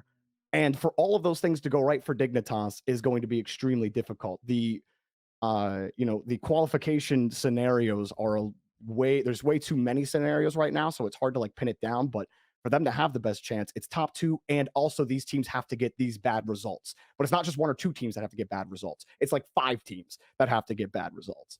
Missing top 16 gets you nothing in points. So unless they win the next regional somehow, or the next qualifier, excuse me, I just don't know if they can make it. Yeah, never lie about that. 14, or we have actually have 14 teams that have organizational representation on NNA. It's just that the top 12 are all represented. That was really the conversation right there. Apologies for that little mishap. Looking at this though, by the way, why are we still looking at NA qualifier number 4? Nobody wants to look at this no more. What is going on? That's what I'm trying to figure out. Can they come back to my beautiful face? I'm a beautiful man, you know. Beautiful man.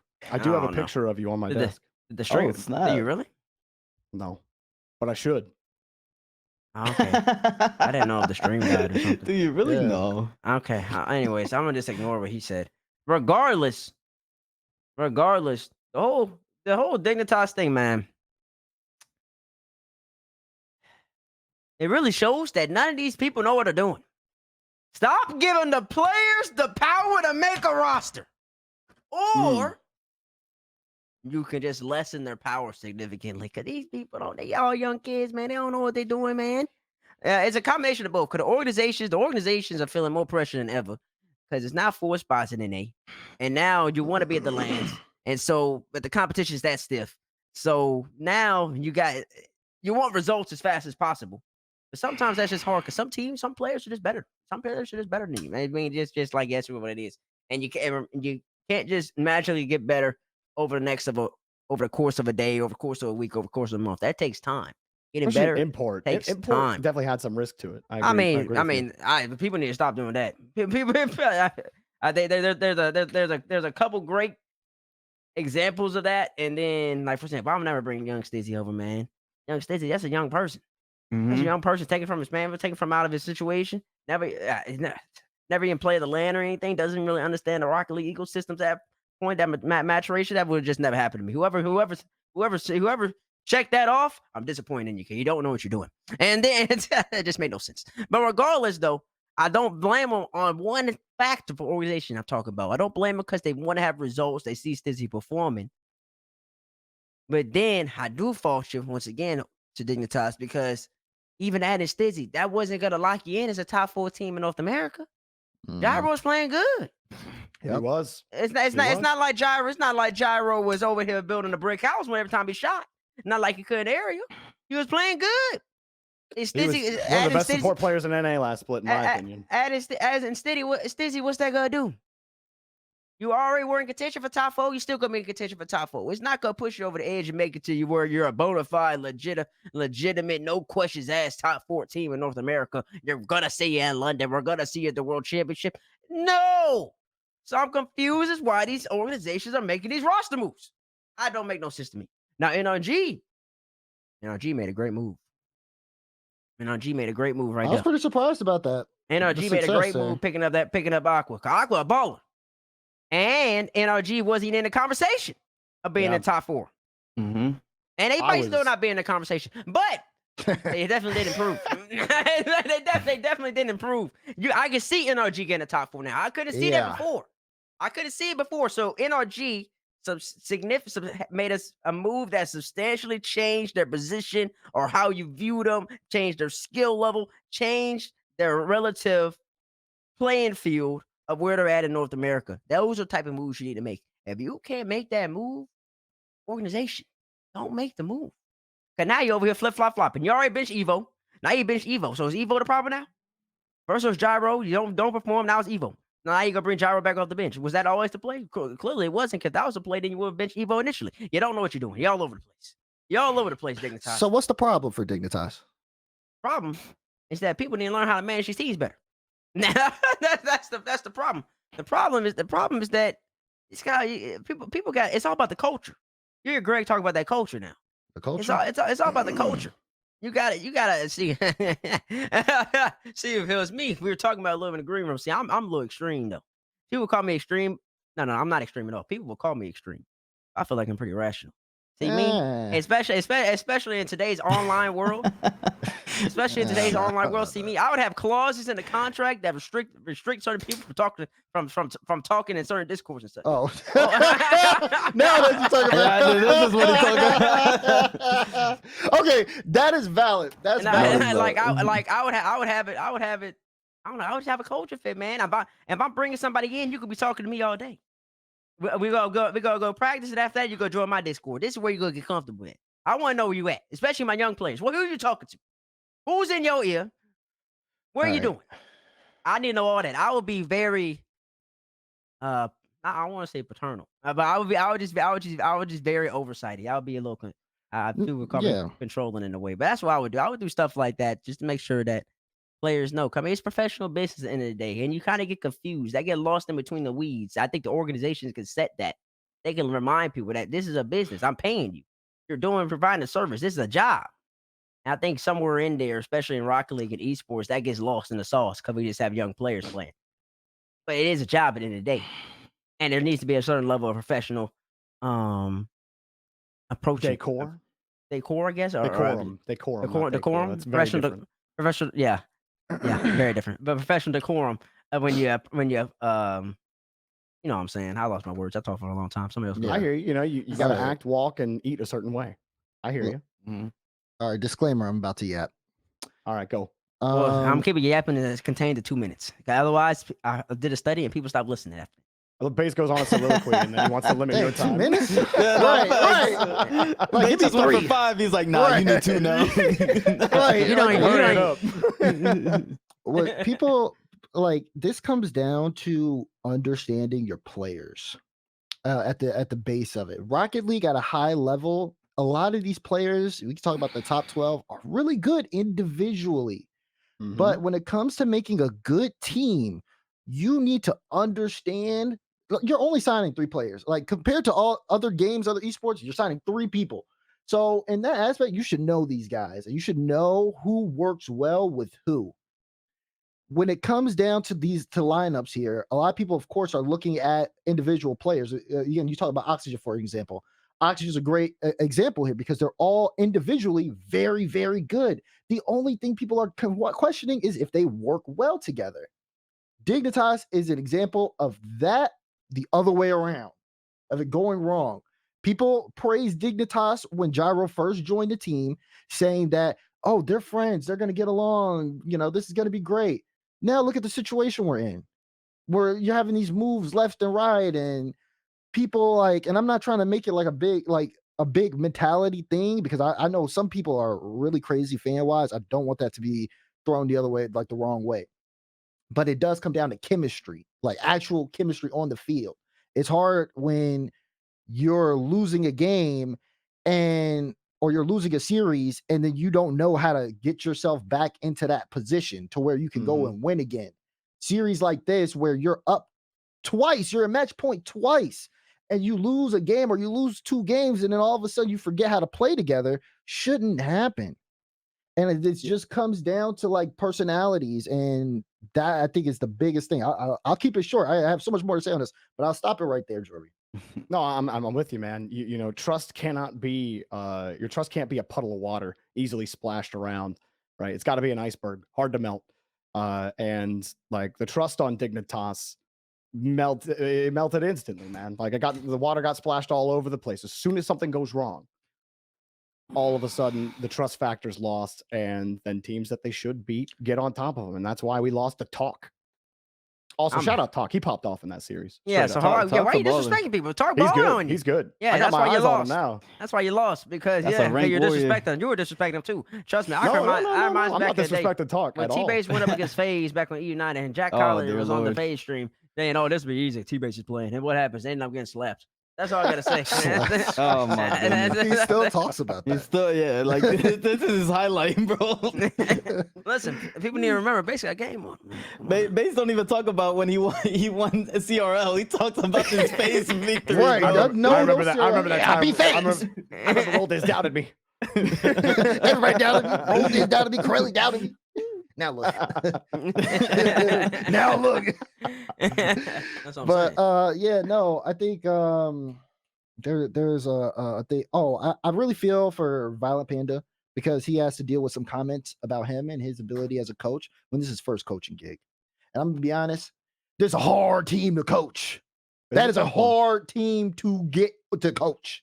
Yeah. So I do kind of feel for him. I also feel for all the players individually because they're all just in a really weird spot right now.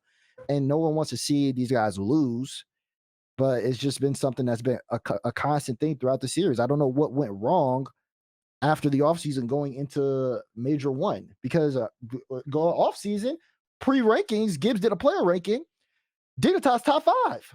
Hard team to coach. What do you mean hard team to coach? So when Violent Panda got signed, were you thinking, oh, it's a hard team to coach? Yeah. So when they were succeeding, was he having a hard time? Was he coaching them? Yeah, he was. Yeah. When He's were been they- coaching him the whole season. Yeah, still, yeah. I would still say that, even with the top 4.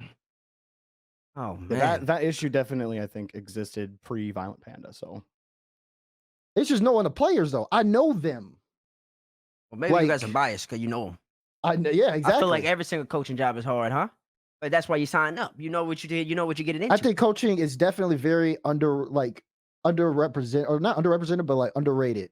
Yeah, I think that is very hard. I'm It's very talking about hard from to the coaching coach. perspective. Yes. You know what you get into. So yeah, you got to feel some sympathy Yeah. to them because they be having to do hard jobs. But yeah, you sign up for. You know what you signed up for. yeah, but Violent Panda, it's not like he's sitting back and doing nothing. Yeah, he working. Like, That's what I'm he's- saying. He working. He's a Yeah. part of these changes, right? He's working. I can't imagine he wasn't a big factor in bringing Stizzy over. And they're doing what NRG did. They're making a mid-split change because not making top 16 is unacceptable, and something has to change. I mean, So we'll see if the adjustment works. But Violent Panda's still cooking in the background. Yeah, I'm just and I saying agree for with like you a guys. first Definitely might have his coaching hands full. gig, right? Yeah. like that's rough for a first. Throwing you in the coaching fire gig. for sure. listen, sign up. You sign up what you sign up for. I know VP. He can work that. I ain't gonna feel bad because he signed up That's for. valid. He getting paid. That's valid. I'm getting paid. I ain't gonna feel sorry about that. I can feel sympathy. He got a hard job, but listen, get the job done. I don't feel sympathy for Raul taking the FaZe job. Raul, who he is getting into. That's That's also gonna be valid. hard. That's gonna be a hard coaching job. High risk, high reward. No, it's gonna be That's hard. So for some players, it might not matter who you put in that coach spot, right? You have to be coachable yourself, and it's a skill to be coachable. Like you gotta lay down your ego and be like, I'm willing to accept outside information and reflect on my own play, and see what I can do better. And if you're not coachable, like the best coach in the world isn't going to be able to help you if you don't listen. So the onus is on both sides. If you can't put the blame completely on the coach, you can't put the blame completely on an individual player, but everyone has to take responsibility for what they can control. Player has to be coachable, and the coach also has to be willing to work with their players. Remember, these are young kids across the board for the most part in this league. And like coaching kids versus coaching adults, as some people are talking about in chat, that is different. And there's a different approach and different mindsets that you have to approach. And I mean, we all were 17. We all know how we were when we were 17, 18 Great years then, old. great now. Annoying then, annoying now. Bates, perfect phrase. For what Annoying then, annoying now. I think I'm louder than I was when I was 18. So, but I yeah, think I'm more quiet. interesting. Actually, I agree. Yeah. Yeah, I agree. that's actually pretty good. That's a pretty good point. It's actually insane. Yo, That's We insane. used to not be able to get Such questions facts, in bro. CRL when we brought Bates on for interviews. Because he'd just be going on and on and on. It's like, Bates, we had Nah, like bro. 3 questions. We gave you 1. Before, He's going on for 3 minutes. yeah, around that time, bro, me and Roll be chilling in Discord. Base come in, do your doo doo, roll. I'll be like, hold on, man. what did you just say? Every time. Listen, the world will age you. The world will age you. That's all I'm saying, man. I've learned too much. Anyways, yeah. So regardless, yeah, it is hard. Chat, you make a good point. But Dignitas, you got to figure it out. There's a lot of pressure on organizations because they have to get the results now. That's not just Dignitas, it's a lot of these teams. But also in the same lane, teams need to start thinking more so about the moves that they're making and what they want to do. So then you can pay the players proportionally, so then you can develop something. Otherwise, you're just not doing anything at all. That's the synopsis of the conversation. Basically, wrapped up into a nutshell. Let's move on to Europe. Oh, I have one more thing I want to say, but it's okay. Oh, go ahead. 30 seconds. 30 seconds. I think for North America, what I would like to see right now, there's a top 2. There's about 3 teams that are close to them. I need those teams to get a little bit closer coming into this qualifier. I want to see a little bit more competition there. Everybody else, I want to see them get closer to those 3 and then just continue to see a little bit more development while we have time. Because I think that right now, top 2 is cool, it's comfortable. I'm happy GG Mobile Race is the best team in the world. But I need that more comp. I need that. Time to I need move more on to comp. Europe. Let's move on to Europe. There we go. Dethroning the Kings. Will any region take down the European Titans? Wait, who are the Titans now? Oh, which one? Who are the Titans? This All is the region. Titans? The region itself. Oh, the region. Okay. France. No, France is on the throne. It's I actually mean, just France. okay, but France is part of Europe, man. It's like saying if everybody's from Louisiana, that Louisiana's still part of the Let me United tell you States. something, Bates. Everyone outside of France and Europe do not agree with you right now. That's Wait, what? I see so much complaining about France and Europe, dude. wait, rephrase that. Say that again. I'm saying that you're like, it's all of Europe. I'm like, no, even in Europe, they're trying to take down the French. Like they're unifying against the country. Oh What's yeah, happening? they unify, but then they still claim the Euro's better though. They'll jump on to that. Oh yeah, Yeah, they they'll will. jump Right, on, because yeah. internationally you can't let the Americans get a one up on you. Oh man. So any region, take them down. MENA and South America. I'm And G2. Huh? Maybe Gen G. What? No. MENA and North America. Yeah, MENA, North America. Furia can beat him. Furia can beat him. You guys are crazy. You lost in 5 to Vitality. Okay. G2. Okay, I think the fact that they Does lost that mean in it's gonna 5, happen I mean, again? Exactly. I LG think almost beat him. Alpha ain't getting You that were many almost playing demos. LG. He ain't getting that many demos next time. It's not happening. Listen, I I'm don't saying know, I it's don't know tough, why, man. but Alpha. I've never seen Zen have like grow demon horns. I watched him grow demon horns that series, and bro was only demoing, dude. I'm like, cool. It's Furia's fault, because they play so aggressive and they never leave the attacking third. That's on them. But go ahead and try that again, Zen. Let's see how it works. Listen, I think it's just tough because Europe has so many good teams. All 4 of the teams they're gonna send are gonna be great. Like we talked about it earlier, if it stays the same with the same 4 teams in London, they're all great. If you had Oxygen, that's a great team. Magnifico, we'll see. Well, I mean, I'm just speculating Oxygen's gonna be a great team. Magnifico might be a great team too. So I mean, whoever comes out of Europe, they're all gonna be great. North America, we expect Luminosity to improve. I love them. We expect them to improve. You expect OG to get better. You want to see more out of SSG. And maybe even. So, but like just the fact that I'm not saying that they just automatically gonna be great, and I'm from here means that already we on the 8 ball. We behind 8 ball on that, and you saw it. You really saw it in Copenhagen. Europe had 4 shots at that, man. 4 different teams could have won that for them. One team that nobody expected out of the 4th. We all thought the other 3 would, and the 4th will show that we could win too. And you know what? G2 beat 2 of those teams on their way to the grand final. But you got to beat all of them. Indeed, but I think G2's your best bet at dethroning the Kings right now.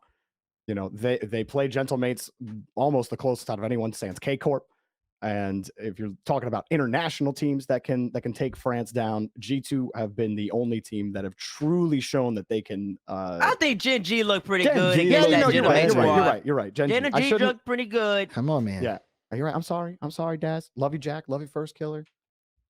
No, nothing about Chronic. We don't No, like I you, love Chronic. Chronic. I love Chronic. Nothing about Chronic. Shout out Chronic's dad as well. Always a great conversation at LAN. Yeah, he's cool. He's great.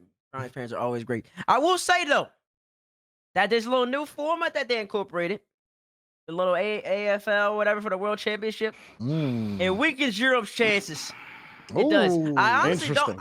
Well, no. Well, I think it strengthens everybody else's chances. So maybe not. It weakens them. But it strengthens everybody else's chances because, I mean, any of these teams can go 3-0 in the Swiss, and you go 3-0 in the Swiss, you're in an advantage at that point. Now, in terms of that 3-1 thing, when I'm looking at that format, I really don't think this format is all that special. I know everybody, Johnny, CJ, everybody hyping it up and all that. I really find that the fifth 3-1 team or like whatever it is that breaking down between the fourth to the fifth team, one ends up in the lower bracket and no one's an upper bracket. I find that to be such a flaw. And like, I don't know why anybody would ever want that. But in saying it, the teams that end up going 3-0, those teams are up there already, man. And they're just in a good spot. They're just in a really good spot. They even have a little bit of wiggle room to lose. And I don't know how they're going to do the scheduling for that. So I guess it's more so depending on the scheduling, but I don't think anybody's necessarily going to be coming in there with a lot of momentum. So there's just more chances for a couple of teams to get knocked out, man. But I think other people, they would say no, because now Carmine, after they lose one, they'll just come back from the lowers anyways, which might happen as well. So I can see the other side. But I think that it gives a team like Fury, a team like Falcons, a chance to lose one. I mean, you saw them already go. But the Fury go 3-1 in Swiss. They went 3-1 in Swiss, and then Falcons went 3-0 in Swiss. So you saw what they did in their first series against these squads. They ended up losing tight ones.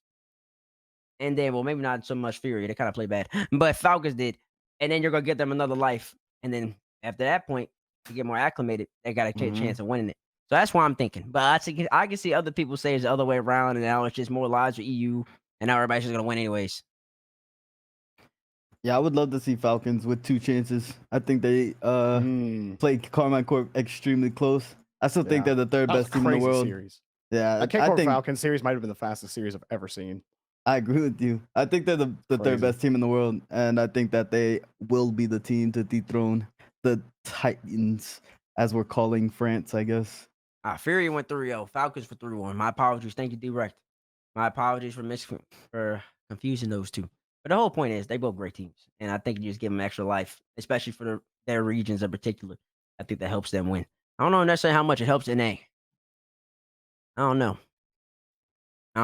But and I also don't know how necessarily how much it helps EU. But I do think that the fact that people do have extra lives, even if EU does end up ultimately getting strengthened, I think some people do say that. I think it helps out everybody. So I don't know. It makes it interesting. And also increases the chances of Europe taking out Europe, which is always good if you don't want Europe to win. They got to take each other out. True. Nah, but then they got that argument, man. The only way y'all can win is when we take each other out. Anybody worry about Johnny now because that argument's already been debunked because now G2 went and they slapped 2 of them around. Slapped 2 of them around. Gen G took the champs all the way to 7. G2 went down 3-0, took them to 6 still. I think we all know that the rest of the world is very good compared to Europe, that anybody can win on the day. Yep. But if I had to pick a team, it's gonna be G2. Best team, best chances, best odds. Not the best chance to dethrone the Kings, but I did want to shout out Space Station, who I think have a real chance of beating the allegations and getting to the major. Because outside of you should have seen our faces. We all I was like, I know, I saw y'all look at me. I was confused for a second. I'm like, why are we talking about SSG dethroning? Well, I watched every series against Gen G for Space Station. Like I rewatched those, and literally in 2 out of those 3 series, in the third qualifier, LJ missed 2 shots that LJ never misses, and those games were either tight, they were tied, or they were down 1, or they were up 1. And then they got countered on it. Those games were really, really close. I was actually very impressed with the way Space Station were moving around. Gen G were just the better team there. And I understand what I'm saying might be crazy, but like if you go back and really watch Space Station play against Gen G, I don't think the margins are that great to overcome. Space Station had chances. They just missed on execution. And if it's just execution that you're missing on, LJ can execute. So if he actually finds it next time, that could be him scoring those 2 goals could be the difference maker of them flipping that series on its head. So it might sound ridiculous, and y'all might, recoil your heads like you just smelled T. Bates's shoe that he ran in. But I don't think it's that crazy. I think Space Station look all right, and I don't think that those 3 and 4 spots are free by any means for Agreed. Luminosity and OG. Oh no, I'm with you on Yeah, that. no. Agree. Oh, But yeah. I just wanted to shout out Space Station because when I was watching them, I'm like, okay, so you guys aren't actually that much gapped by Gen G. It's literally just some execution issues. So Interesting. Since we got a little bit of time, it seems like we ain't got much to talk about with this. Let's talk about the AFL format, man. I don't got a graphic for it though. What are y'all's thoughts on it? I want to talk about it on FC After Dark, but we can talk about it here. You think I- it's good? You think it's that much of Yeah, it? I What do you like think? it. I think it's good. I think it just it promotes a little bit more excitement in the format for fans. It also allows some teams to just like have that lower run coming out of Swiss stage. It doesn't make these like championship days feel as compact as they probably have felt. You have the match of Saturday and then Sunday. I love and then- that. That was great. You like it? That was fantastic. I guess. You like the Uh, long days? No, no. I'm not saying because we don't know if it's gonna make the day longer. That's the thing. And like it still depends on scheduling. But I'm not saying what I'm saying is for me is like the tournament, you go from top 4 to top 3 like super quick. But what I'm saying is that with the AFL, it just makes it feel like that's a little bit more spread out, which I kind of like. Interesting. I like more chances. I like it. Yeah. Yeah, I Yeah. think that's why we like Swiss because it gives teams more chances to warm up and correct their mistakes. So I think with more chances, we're gonna get a more defined top teams and not just these. Who knows? Maybe Gentlemates don't win on this format because there's teams that have second chances against them, and you can just strategize a different plan. Maybe they came out a way you weren't expecting them to come out, and now you're like, all right, I seen how they play, and you can watch tape, and it just gives you a second chance. Just to visualize it in everybody's head, just in case they don't know what it is. So you get top 8 teams. I can pull Say- it up if you want. Yeah, but it's not gonna be on here. I mean, like on my green screen. No, that stuff's ugly. So it's gonna be. Wow. So instead, you want people to just like visualize it. No, in their I'm about to brain. visualize. No, go I'm ahead. about to paint them a pretty picture in their heads. Oh, You I still can't. get Listen, you I'm still everyone get close their all 8 eyes. teams, just like in single elimination. But the difference is the top 4 seeds are in the upper bracket. So imagine if they're in the upper bracket. I guess you can call that a semifinal, or I don't know what to call it actually. I don't know the technical name, so don't use that name. But then the bottom 4 teams all start off in lower round 1. After the winner of the 2 upper games move on to the top 4, and then the loser of the 2 face the 2 winners of the lower round 1. The 2 winners of lower round 2 then move on to play the 2 teams that won in upper round 1, I guess we can call it that. So it's 4 teams, but at that point, the bracket is single elimination for there on out. The upper teams do not have any advantage at that point. So everything's single elimination at that. So my issue, and I don't know why Johnny and CJ love this so much.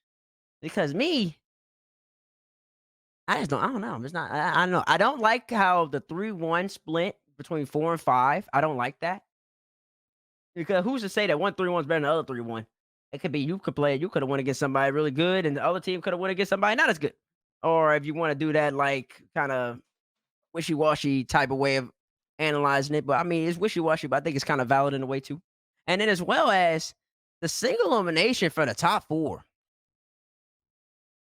I just like what.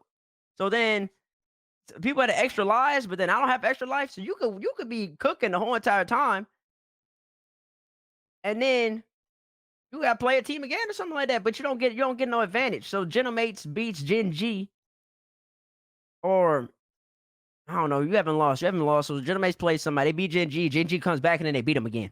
They beat them in the top 4. But Gentlemates didn't get an extra life because they were winning. How does that make sense? The best format's always gonna be single elimination. As much as people complain, at the end of the day, it's about who's the best on that day. Nothing else. You versus me. If I beat you, I move on. You out the tournament. You don't get to come back. You don't get to come back unless I have an advantage cooked in there some way. And without that, I just don't know. I don't like it. I'm not gonna say I don't like it, but I'm not in that camp where just like I really love it more so than I love the other one. The AFL's cool. It's gonna be interesting to see, and I don't mind the change. I don't mind, but I'm not like Johnny and CJ where I'm like, wow, this means so much. You know what I'm saying?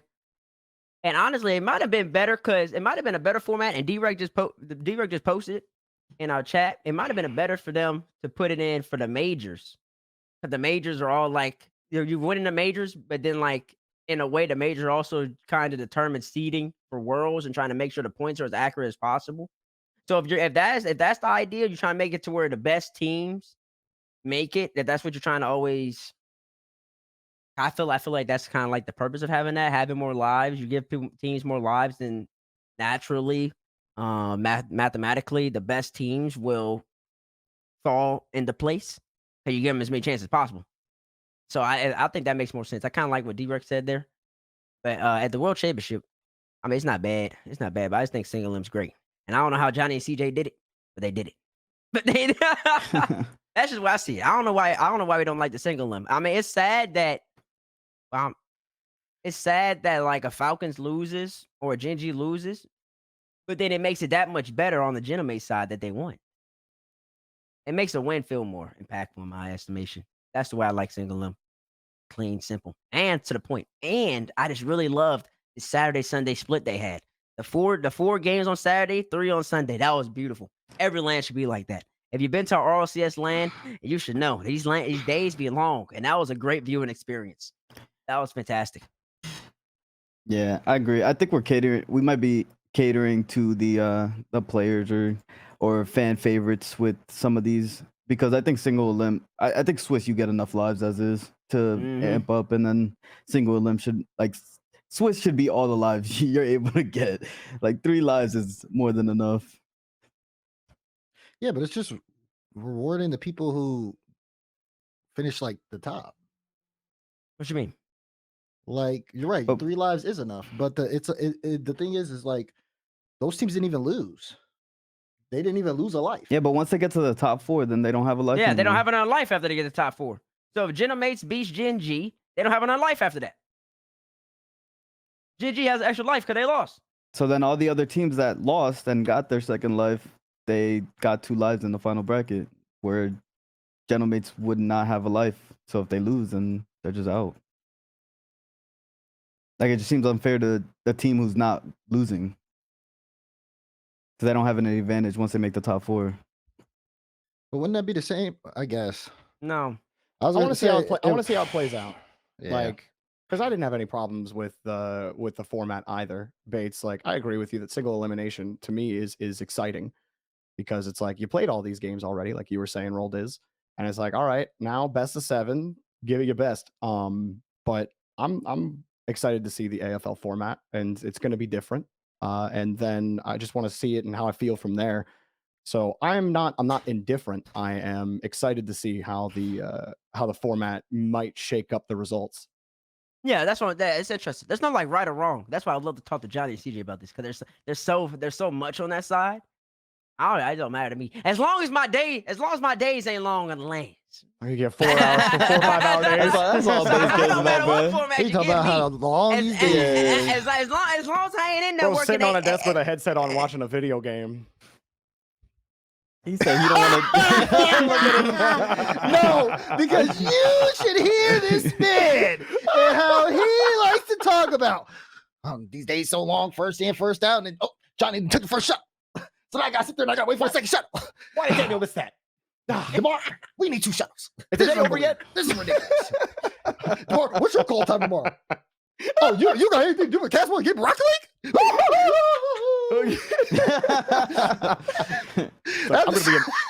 I'm gonna be in my bed doing my schoolwork. I'm gonna get the bed real nice. He's like, you're still be awake. You're gonna be real tired in the morning. And you should see how he does little calculations. So yeah, I got here at this date, and the rehearsal that's about 30 minutes, and then our desk, he's desking about 15 minutes, and then we got that. We go back to game, come back. Yeah, that's another 10 minutes right there for the post game. And then, yes, so I'm really working about this many hours a day. So, and what are you doing? Oh, you're coming in at the last minute of the day, casting great finals. Like, this dude is hilarious, bro. That laugh is perfect because that's Bates's like I'm chuckling at you laugh. You nailed that perfect. That was wonderful. Well done, Baz. This dude, I mean, listen, love him in depth. He's hilarious. You know, hopefully your days aren't that long. I really, for you, I hope they're just not long at all. You can come in, you can wake up, have a good breakfast, and get ready to roll. Maybe only be like 15, 16 minutes and out. Ladies and gentlemen, thank you for watching First Touch today. Thank you for watching First Touch today. It's been an absolute great show. Chat, you guys have been lovely. Thank you guys for being interactive. I've been reading everything you guys have been saying all day, so really appreciate you guys. Thank you guys for showing Jorby some love. Again, Jorby, welcome back. Congratulations. It's great again to have you here on Split 2. Before we go, any final thoughts from you? Final thoughts from me again. Super excited to be back with you guys. Thanks for having me on First Touch as always. I want to say that if you ever want to dunk on a bunch of champs, you can over on my channel during the week. I do Blue versus Orange, which is just mixed rank lobbies that you play in. I cast over. All ranks, regions, and platforms are welcome to come. We've had people from APAC, SSA, MENA. I think we've had every single region show up and play some games. We got ranks across the board, and it's a fun time. So be sure to stop by the stream sometime. Wait, what's that Twitch? You didn't say the handle. Twitch.tv/Jorby, please. Wow, As you Damar, see at the bottom, at the @Jorby PLS. Damar, why don't you toss that on in the chat? Twitch.tv/. Terry's already got me, man. Shout out Terry. Oh, thank you, Terry. He's already got us with the links, man. Good stuff there. Gentlemen, it's been a great show. Everybody, thank you guys so much for all the staff who works really hard day in, day out to make this show great. We appreciate you. We love you. Of course, Bates and Raul, every day, day in, day out. Thank you guys for just being you, as well as you guys at home in chat. We appreciate you guys so much. Ladies and gentlemen, qualifiers start this weekend. It's going to be a fun time. We'll see you there. 1, 2, toodaloo. We're out.